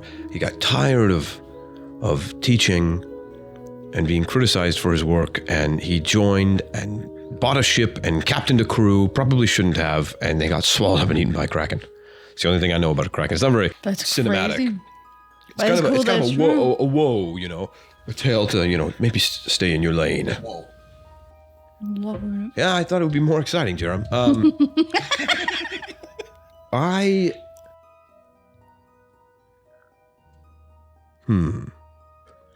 have a story. I think given the company we have here, this will be good.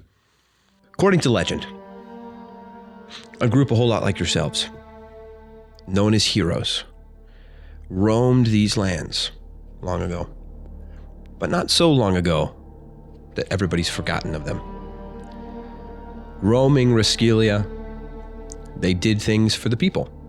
They fed the hungry, they gave to the poor, they saved the lost, and but more than anything, they stood up for justice and found those who were in need of help and who were hurting, and did what was right.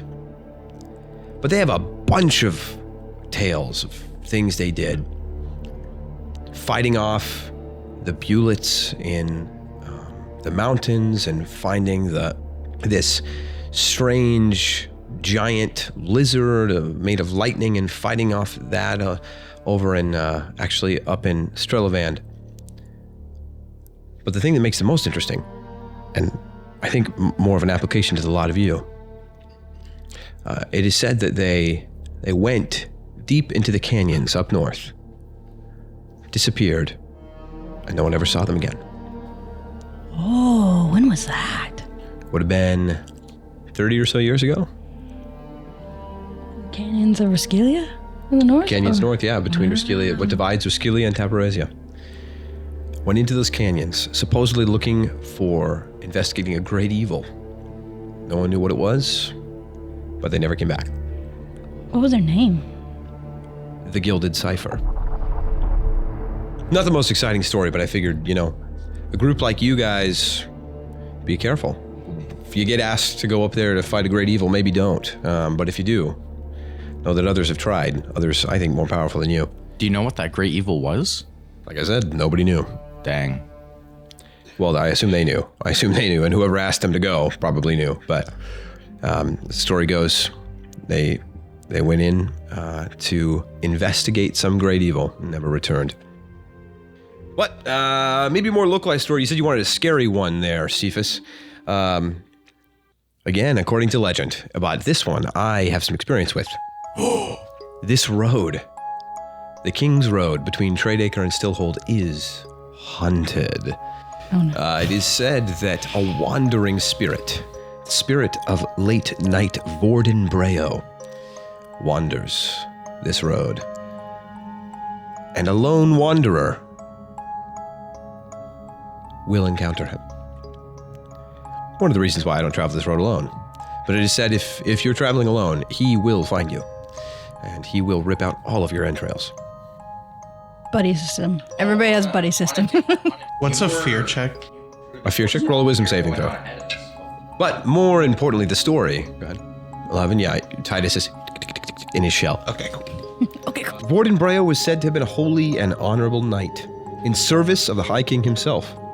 He died one day defending the king's caravan against a group of evil witchmen from the north. These men were disgusting and just foul. They had succumbed to dark magic and were overrun with evil influence. And one man stood in defense of his High King. In that defense, he did fight off enough of these witchmen that they turned and fled. And the High King, well, he's still alive to this day. His son is, it was his father that this was in the story. But they did eradicate Vorden Breo. And it said just the sheer terror of his death left a mark on this place, and his spirit still wanders. Is he known for attacking lone travelers or helping them? Oh. Venora, go ahead and make a wisdom saving throw for me. Oh, shoot. 9. You're pretty spooked. Like, this is the kind of thing that you're like, this is not what I like. Okay. Scary story's over. Just like, Hey, do you want all the watches tonight? I'm just like, bye, Titus. Buddy system. So there's your stories. Perfect. If that's all for everybody, the rest of the night goes on. It kind of got low there, and then some conversation strikes up and people chat. But with that, you guys, I'm assuming, have your watches. I'm not going to make you roll. Nothing happens tonight. That is the evening. The next day, you go. The next 2 days of travel. Hot days, nothing terrible. Somebody roll a d20 for the next 5 days of travel. Dave, reach first. Dave. I saw that smirk on your face, Dave. You want something to happen, don't you? I was smiling for something else, but okay. Whatchamacallit? I got a 12. Did they continue with us, or they run ahead of us? Do they continue with you? Mm-hmm. They would ask if it's okay. Yeah, they would ask if it's okay, but then I'm sure that conversation would come up. You guys are purposely traveling slow and kind of have to, and they're like, yeah, we're not going to dilly-dally. It was an honor to spend the night with all of you and in fun stories and friendship. And I am confident. I don't think this will be the last we'll be seeing of each other, but this is the nature of the beast. We will be traveling faster than you, and I think we should. So we have a long trek ahead of us, much longer than you all. We want it to be as few days as possible. It was an honor. And Jerem, it was an honor. I was greatly pleased with the company. These two dithering fools are great, but they get tiresome. It was great to meet all of you, and I'll never forget any of you. And I hope we do get to meet again, and maybe we'll see each other in the capital someday. If not, come visit us. We take the summers for travel, but fall, winter, and spring, we're home in Merkband. And if you find us, you have a place to stay. Amazing. Jerem has a big house, so. As they're headed off, I would meet them alone, but I don't want them to hear what I say. Oh, okay. You want to go over there? Sure. I don't mind. I don't care. Everyone else to leave? No. You want the I don't mics to care. hear? They hear. The mics? Yeah, I don't care. The mics. All right, everybody, get out. You want everyone else out? Okay. I mean, you can just plug your ears. I'm just going to be quick. Sure, you can plug your ears. You guys gonna have to hear it to edit it anyway. Yeah, plug That's your ears. true. That's fine. It doesn't matter. He'll edit it like a Yeah, year. it's fine. Yeah, it's true. Doesn't matter. It has been amazing sharing stories with you guys. If you guys ever find or pass by the vagabonds, give them this password and tell them the Rose's Court, and you will have a spot by their campfire. Oh, good to know. How will I know of these people that it is them? It's a big group, a traveling circus kind of thing. Understood. Thank you. Yes. I hope you find them. All right, you guys move on from there. Ta-da! You rolled a 12. Yes, I rolled a 12. 12. Go ahead and roll a d12. He rolled a 12 and now he has to roll a d12? It's a 9. 5 days of uneventful travel go by. The afternoon of the next day, you will be arriving in Stillholde. 5 days of uneventful travel. You saw no highwaymen, no bandits. Occasionally, you guys had seen and encountered some evidence of what looked like a large group on horseback. And Samuel had been like, I think this is them. They were all on horseback, but you never encountered them. Were they going the same direction? Roll a survival check for me, Lumen. Can I be helping to try and determine? 19. It looked like they were traveling this direction. That was a couple days back as you guys were nearing the bridge to go over the river. So if you look at your map, you go up this road here to the north, and eventually you hit a bridge that you go over this river and then go to the west, and then you're going to go back down south to Stillholde, which is at the confluence of that river and another river. It was around that river when you were crossing it initially, much farther north than where Stillholde meets that river, that you saw all those tracks. And then you didn't see them for the next 2 days. With that, you know that the next day in the afternoon, you will be reaching Stillholde. You guys, again, normal routine. You make your camp, batten everything down as best as possible. You haven't seen any more storms. There's been no indication of a storm coming. It was a nice day. It was a little bit cooler. It was just in the low 90s. And you go to sleep. Any watches? All watches. Yeah, the same groups. Same routine. Same groups? Who does it start with? Us two. Venora Ghibli and and- Ghibli. Okay. You guys roll perception checks. We'll just have you do this for this last night, and then we'll have you go into Stillholde. Yeah, that's a crit fail. Crit fail from Nice. from The throwing that one in jail. All right. 13 plus 9. 22. You guys are circled up, like I'm assuming like you do every night, right? Which is like with the cargo ones in the center, right? And then everybody else is on the edges sleeping. How are your guys' patrols working? You're just doing what you did before, right? Walking, kind of viewing the opposite sides of it at one time, right? Exactly. Yeah. Just circling around Yeah. one on one side. Okay. So, Is there a map? He's rolling I'm something. The map. I'm the map. I'm the map. I'm the map. I'm the map. I'm the map. I'm the map. Hola, soy Dora. Can you say robbed in the night? Can you say that in Spanish? Yeah, what's it in Spanish? No. I don't like this. This is stressful. Yeah, it's very stressful when he's just like typing things. En la noche. What? Robado? Vestido en la noche. Vestido en la noche. Oh, you said robed in the night. I think it's robado. It's too That's deep. Titus when he takes his shell off. You were clothed in the night. Robed in. Robado in El Noche. Robado. Can you say Robado en la noche. Banditos en la noche. Oh, bandito. Bandits in the night. Dun, dun, dun. Wait, what if there were banditas? Is that a thing, or is bandita? No, they're just paid less. They can only they have to steal 70% less. of the take. Yeah, they.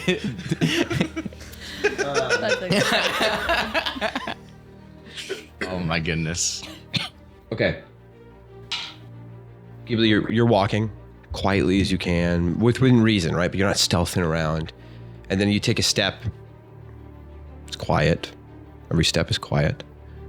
And then silently, you just experience immense pain across your back, and you take 25 Holy crud. points of damage. Scoliosis. You're knocked to the ground as these 5 impacts on your back hit out of nowhere, and you just crash to the ground. You go to and nothing comes out. Oh my goodness. Everybody roll initiative. Do I hear his nothing? No. So I do hear it. No. Oh. What are we oh no. Initiative. Oh no. Do I get advantage? No. But I was ready. No, There you is guys are someone that asleep. gets that. But I was thinking about it in my dreams. No. Do I get advantage for being You armed will guard? you will see this. Got it. Oh, okay. So which means for the first round of combat, you're the only one that can act. Got it. Everybody else is surprised. When this happens, just darkness all around you guys. Venora, you look over, and on your turn, what you'll be able to react to is you will pass one of the carts and look over, and where you should see Ghibli opposite of you, he is not there, and you stare intently and see on the ground Ghibli holding his back. It's silently like, ah! Cramping. Unless try not to David wake has anyone anything up. specific other than that he wants. I sign language as best I can to you, like, help. I don't know sign language. Yeah. He's on the ground just like, I don't know sign language. yeah, that's the problem here. Help, I don't know sign language. You look like you're dying. You look like you're dying. Please teach your it's sign my- language. So as quickly as I can, I'm just going to draw like a very simple version of this map. Hi, Levi from the editing room here. We spend the next 20 minutes deciding whether or not we're going to play tonight, and if so, for how long. We ended up going with 30 minutes more tonight because people have early work in the morning. Also, we did schedule our next session of D&D. Also, when it's described where everyone is placed on the map, it's fairly incoherent on the audio. So I've just decided to make this artist's depiction right here. And it is definitely 100% and totally to scale. You guys fine with that? Shoot for a half hour. Let's see what happens. All right, let me grab some miniatures. So this is your guys' cart. So most of you, I'm assuming, will be sleeping in or around it. But it's up to you. Where would your guys be sleeping? But all of you are sleeping except for Ghibli and Venora. Based on where this is happening, Ghibli, you're not by the horses when this happened. You're going to be on the far side from the horses. Because they wouldn't have done, the people that did this wouldn't have done this right by all the horses. Okay, so 20 to 25 on initiative. 22. 22. Well, that's good. You're going to be going pretty. That's good. You're the only one that That's a actually very gets to good act thing. this round. Good. 22. 15 to 20. 17. 17 also. Wow. Okay. Ghibli or Lumen. It's not going to matter too much this round. So we'll just put Ghibli first because Lumen, you're sleeping, and so your round, you're surprised and everything. Your round will be going by. Anybody 10 to 15? Okay. 5 to 10. 9. 9. Titus. All right. Okay. 1 to 5. Oh, that's me right here. Oh wait! Bonus? Oh shoot! And Shoot! Cephas? Shoot! What'd I was 7. I'm sorry. Decided. Dang it. What? I wanted to talk to Lenny and figure out what's wrong with him. Whoops. We didn't take that information that he gave us very seriously. You never expanded on it. We forgot to ask. Weren't you going to expand on it? Yeah, it just never kind of came up. You never brought it. Hey, you know what? The 2 people that are up right now, or kind of.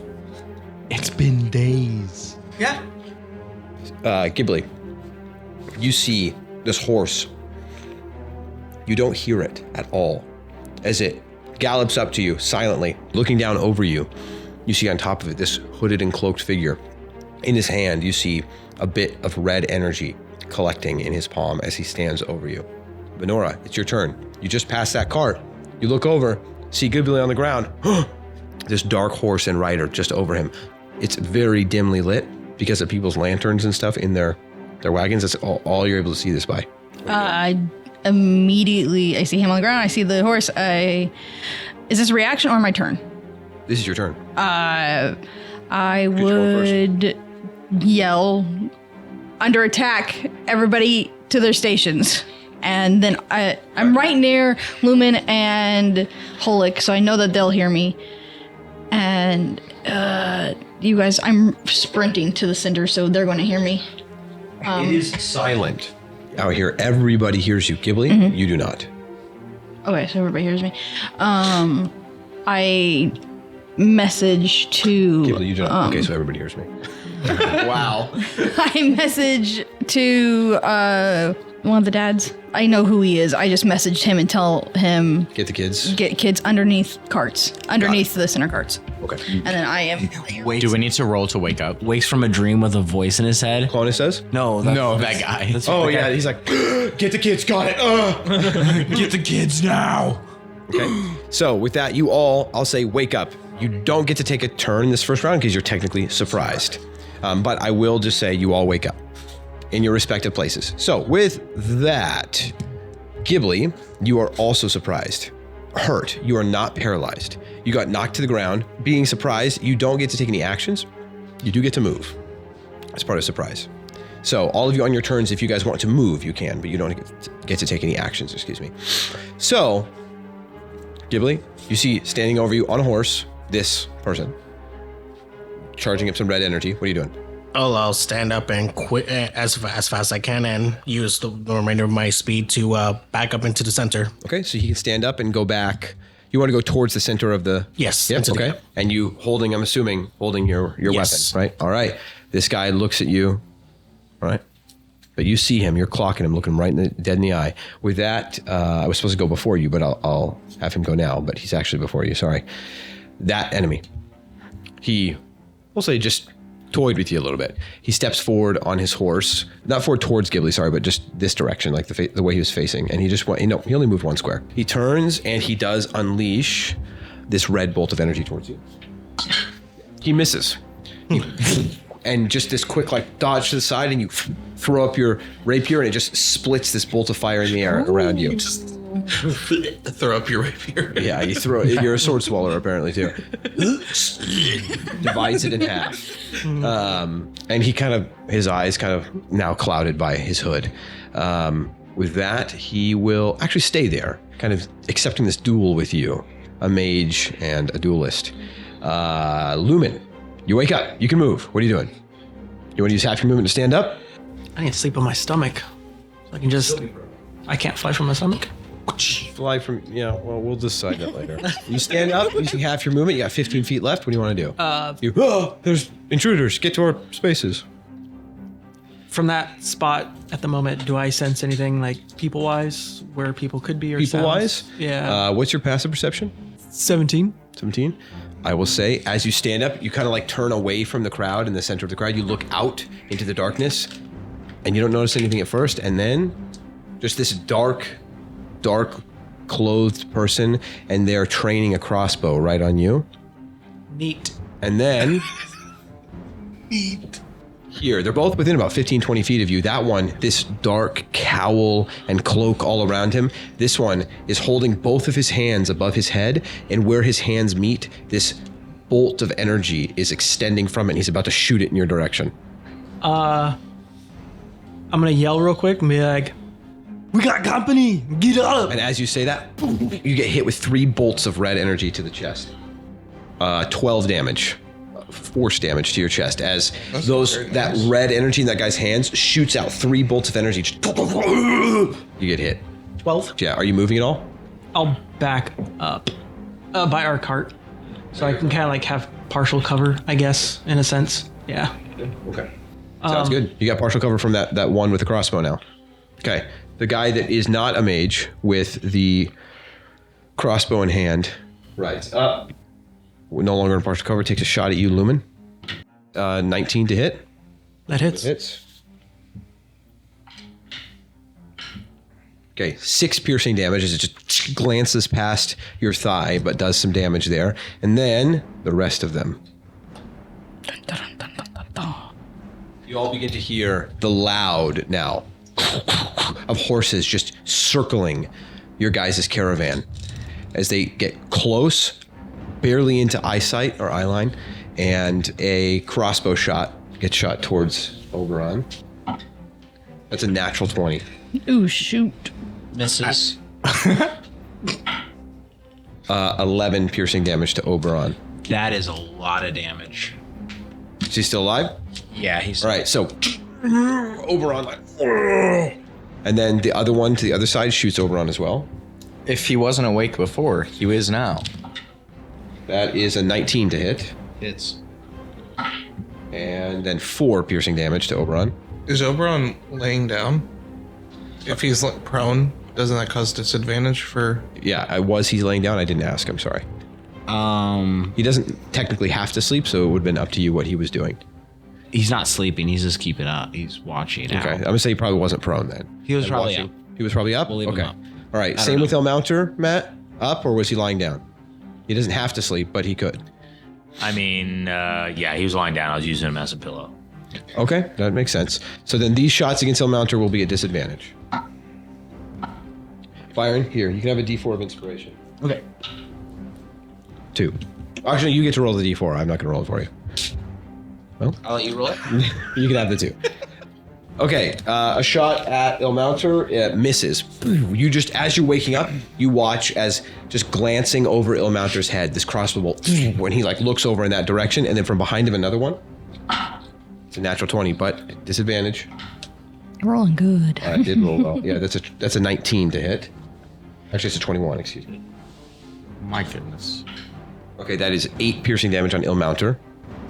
Okay, a crossbow bolt to you, Venora. I am behind carts. This guy's got line of sight on you over in that corner, so he's gonna shoot you. Just yeah. But he misses. It hits one of those cargo carts, and you hear some just like as like some of the cargo inside. Honestly, from just even that slight thing, makes a little bit of it kind of shift. Oh, goody. Oh my goodness. And then this one over here just rides over Vith. That's mean. That's But taking rough terrain on it. I mean, he's small. Then I'll just say straight roll, even though in prone gives disadvantage. Straight roll. Go ahead and roll a dexterity saving throw. 21. 21. Okay. So at just the right time, Vith just squirms over right out of the way. Cool. That rider will also, they have a plan. They will also shoot Ilmounter with his crossbow. Ilmounter? Sorry, Oberon. The one he's closer to is Oberon. Oberon will be hit. Mixed up. Yeah, he is hit with a 24. That is max damage, 9 piercing damage. Then Oberon goes poof. Poof. All right, with that one, Oberon disappears. No! And then We needed a wall. with that, one last rider. The last rider. Jarrett, can you put this one 2 spaces to your left of that mage by Dave? That one rides into your view, David. You see this big guy with like the sleeves torn off of his jacket, but it looks like this leather jacket. These bulging arms, tight muscles, but they're all carved with scars. As he looks at you, he smiles this nasty grin, cracking lips, blood kind of trickling forth. As he looks at you, his long ratty hair just kind of on either side of his face, he pulls up this large crossbow and just goes and shoots it at you. You doing? Oh my goodness. Levi, look at this. Verified natural 20. That's not cool. Oh, you're not prone anymore. No, I'm saying. Okay, just making sure. my goodness. Just making sure. No, I'm back. Oh my goodness. Okay, that is 14 piercing damage. That one just carves into your leg and then digs into the ground beside you, but it hurt. It's this big, you see this like thick bolt, and it cuts a decent gash in your leg. And you do hear yourself that time. Before this, you had not been hearing anything. Now you hear it. Oh, you're gonna pay for that one. I'm counting on it. All right, Titus. I wake up. Standing up. The ghosts. No. All right, easy. Cephas? That's my turn. Standing up, I assume? Yep. I'm gonna stand. I think you can make it there. Okay. Hulik and then Clonus. What was the damage of the crossbows, like, that On are which one? mounted on the carriage? They are large crossbows. They shoot big bolts. Those are the D10s. Okay. I'm going to get out of the cart, standing next to that other guy, and grab Bale Hucker out. Okay. And Vith is gonna stand up and go next to that guy as well. Bale Hucker at the ready. Just this trident only in function. It is literally a pitchfork curved at the end, a little bit of straw kind of like wisps off of it. You hear in the distance, yeehaw. All right. Yeehaw. Actually, no. The enemy hears this distant yeehaw. He turns, sees you standing there. That straw lands on your lip. Go ahead, Clonus. You just saw Oberon, and then Titus ran through the mist of Oberon's disappearance. That's very cool. Clonus is gonna stand up. Okay. Get eyes on whoever is the closest. Okay. The closest to you, I think, is the one that would probably have been the one that shot. That's this guy right here. That is in between Hulik and Vith. Do I see the guy that my mini is directly looking at then, or not? He's by himself. Yeah. I'm gonna say he's by himself, but there's some flickering lantern lights on these. He's got dark vision. Carriages, and because of your dark vision, you can see. I mean, the dark vision lets you see at all at night, but still not see perfectly, right? But that's why I was just clarifying. Okay. Also, because of the lanterns on the edges of those carriages, you do see him right there. Yeah. Okay. He's like lightly obscured by the darkness, but you see him. Okay. And he's got a crossbow that he's rearing for another shot. Then I'm just gonna charge at him and then Okay, as much as you can. Well, during my charge. All right, so you start just charging at that guy. At the end of the round is probably where we'll do all of the NPCs. Remember, there's 19 of them. They will be all getting up, waking up, gathering themselves. So we'll just pile them right outside of those carriages. They haven't made it any distance yet, but they're getting out of them. And then you want them to all pile in between the two big wagons, right? Underneath. Like crawling underneath. Who can fit. Yeah, that's fine. Yeah. So I'm just making sure they would know that, but they're all just going to be coming out of those things. Yeah. So I'm not going to spend the time right now to put them all out there. I will in a second after we're done. But just so you guys know, out of each of them, you guys see, and then some are coming out and seeing these horseback or on the back of horses like highwaymen and like don't know what to do. Some of them jump right out and there's one right there. I mean, most of them. But they pile out and turn and try and start to run. Some of them, like the ones that get out by Cephas, look at Cephas and try and run past Cephas. You know, they're going to try and get away from these guys, but a lot of them are coming out and they're right there. That ends their turn. Venora? I cast Spirit Guardians. Oh, whoa. Okay, cool. And So Spirit Guardians is a 15-foot radius of you, right? Right around me. And then anybody I know is unaffected by So, it. an enemy that starts its turn or enters for the first time on its turn. Must right? make a wisdom saving throw, and if they pass, they get half damage. If they fail, they get 3d8s of radiant damage. And are slowed. And are slowed. Yeah. If they enter the... That's amazing. I'm going to crouch down. And I don't think I can do anything else. I cast a spell, I can't do Yeah, a unless you have a cantrip or bonus anything. action, but No. I mean, if it's a cantrip bonus action, then you can. But can you Mm. crouch down, like going prone, or No, just like... just kind of taking some cover? Yeah, Okay. so that... Yeah, I mean, that wagon is basically as tall as you are with the cargo, but not quite. So you just crouch just enough that it's above your head. Okay, sounds good. With that, the two mages, it's their turn. The one nearest you, Ghibli, will... My spiritual guardians look like butterflies. You see he pulls his hand back and shoots forward this bolt of ice blue energy. Misses. You watch as ice in this line right beside you as this ray of frost hits along the floor or the ground next to you and just freezes all of that grass. And then he starts to ride. He rides back. Just put him on the edge of the map. He rides into the darkness beyond your sight. And then the other mage here will ride in. And he goes and in his left hand, you see this electricity begin to shoot out, and he grabs it with the fingertips of his right, and he pulls it back, and you watch this line of lightning stretching between his hands, and he lets go as if like this little slingshot in his hand, and a bolt of lightning shoots forward through Lumen and through Holik. Both of you make dexterity saving throws. Yay. 19, pretty good. That definitely saves. 9. 9 does not. Who would have thunk? Okay, 23 lightning damage, Holik. Nice. 12 lightning damage, Lumen. As you see this happening, you've never really encountered this spell before, but it looks bad. You flap your wings and go to the side just in time, but you smash into that cart as you still take some damage, so 12 lightning damage.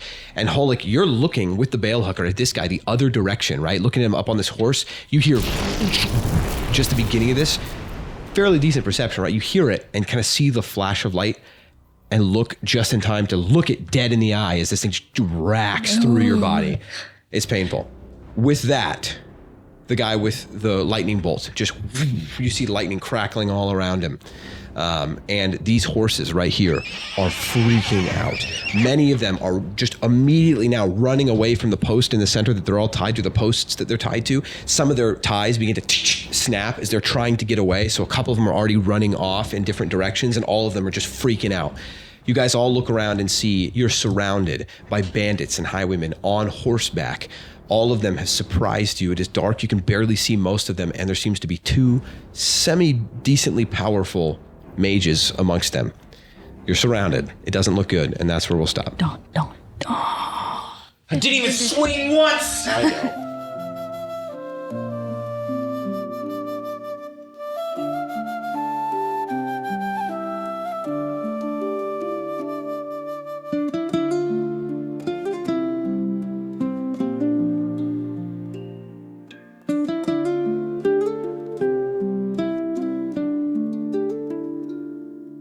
Shadows rise and fires gleam of lore and legend we dare to dream. Steel in hand and hearts aflame, we carve our path, we claim our name.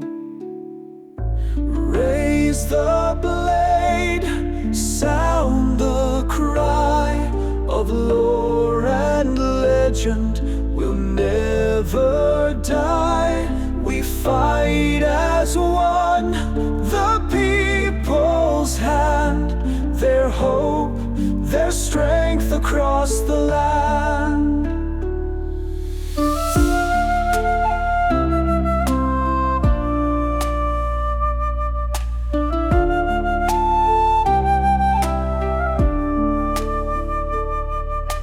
Darkened woods and stormy skies, the call of fate, it never lies. Through dungeon depths and dragon's roar, our tale will live forevermore. Raise the blade, sound the cry of lore and legend. We'll never die. We fight as one, the people's hand, their hope, their strength across the land.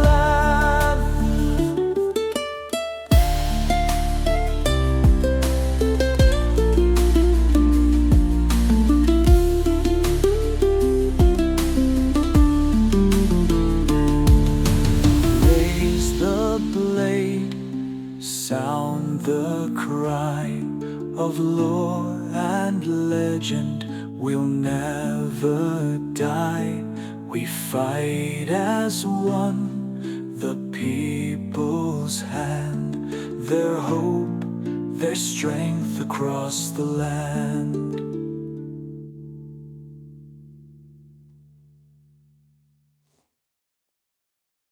So good news tracks. So the Is it anglicized track version? or tracked? Tracked. It's tract, really, like urinary tract. Yeah, unfortunately. Yeah, I'll show Weird. you. Watch. It's not. It's track. I'm Like pretty CK? sure. Fire. Because that I thought it was tracks. something. Like That was hot. like CK. Yeah, I'm pretty sure it's gospel tracks. Okay. Well, I feel like there was just some guys I've heard say tract, like with a T Dude, sound. and I was cannot Like use a duct cell phone. tape. duct. Yeah. That's because you're It doesn't old. really matter. I've always. No, it is tracked. Really? Don't do it on the TRACT. Yeah, maybe I don't know what tracts are. Nice. Low Okay. root beer. So. Titus breaks out a little traveler's hat. Ready for the road? Okay. Let's go. I got it. He does have a bald head, so Yeah. you probably want it covered. Yeah, definitely. Afraid of sunburn. Do scales burn or tan at all? Can they? Well, I don't Do think they? he has Maybe he scales on the top of his head. It gets a little tan. He's a turtle. Yeah. Turtles don't have Turtles have scales on the top of their heads, do they? They have like leather. I thought it was like a leathery. Okay. Unless maybe some do. And All whenever right, I put my carry hand on on. my head, it goes Ew. like when you sit in the back of a Every time I chew it, it's hot very car. thick. Yeah. Yeah. Like turtle head. Yeah. Raw turtle head. Yeah. Raw turtle head. It's like really, really dense bubble gum. Yeah. Yeah. That's the brain. Definitely So- not scaly. No. Okay. Do you So want to hold this diamond or do you want me to hold it? I've got a different announcement. Byron has kinda- looked it up, and they have scales on their head. Wow. Boom, roasted. I win. All right, carry on, Scales, Steve. huh? Carry on. Oh, sea turtles. Okay. That's a sea turtle. Are you serious? What are you? Definitely not what we were talking about. I was thinking like a Top turtle. bubble gum head turtles. Okay. Yeah. Leatherhead Turtle turtles. human hybrid. So I guess you be could be a different. hybrid They of all have any scales. type of But the turtle. Yeah, but thing that's that's Google. important They to don't remember know. is that Titus is not a turtle. He is a fantasy race creature called Called a a turtle. turtle. Which are designed after humanoid versions of Humanoid. turtles. Yeah, which means that they have 2 arms and 2 legs and stand up. Yes, but let's see if they have scales. I feel like it'd be less likely to be I modeled think that they're after a based off of sea tortoises, turtle, yeah, since like I don't what have a this swim Well, speed. turtles are tortoises. There's a leatherback sea Don't turtle see- I just- variation. I just What? don't see Turtles. scales on his head. All right. Tortoises have scales. That's good. eggs. I just don't see scales on the picture of the turtle. That's what Google And says. struggle with their identity. But I think it's important to know, Jarrett, does Titus have scales on his head? No. Okay. No. So you his can, have been you can whittled tell down. by the mini. Also, pretty smooth. So he's a half-breed. He's pretty smooth. Does he have hair? Maybe when I get older. Does Scales will Scale form. up. Does, Maybe. Does so he, they get Because right together. now I'm only Huh? 18. is there like a small amount? He of looks peach fuzz on around the top room. or Peach not? fuzz. So, I'm familiar with magic. So am I. As a whole. He's the botanist. No, that's the Furbolgus botanist. Never go to Byron for info I've just shared. I don't see any horses. I just recently re-listened to the episode where you guys first meet those Azotol clerics when you're looking for the pale lavender and Byron goes in and you're like, who's going to do it? Byron goes, I'll go talk to him. You go in and go, we're here looking for blonde velvet. And they all go, pale lavender. You're like, pale lavender. It was like, just said. And then you go in, hi, we heard you have some blonde velvet. I was laughing so hard. Because it had been so long since then that I had forgotten about it. It was also completely genuine. It's so, you were like, genuine. So confident. Like, we heard that you guys have some blonde velvet. It's so funny.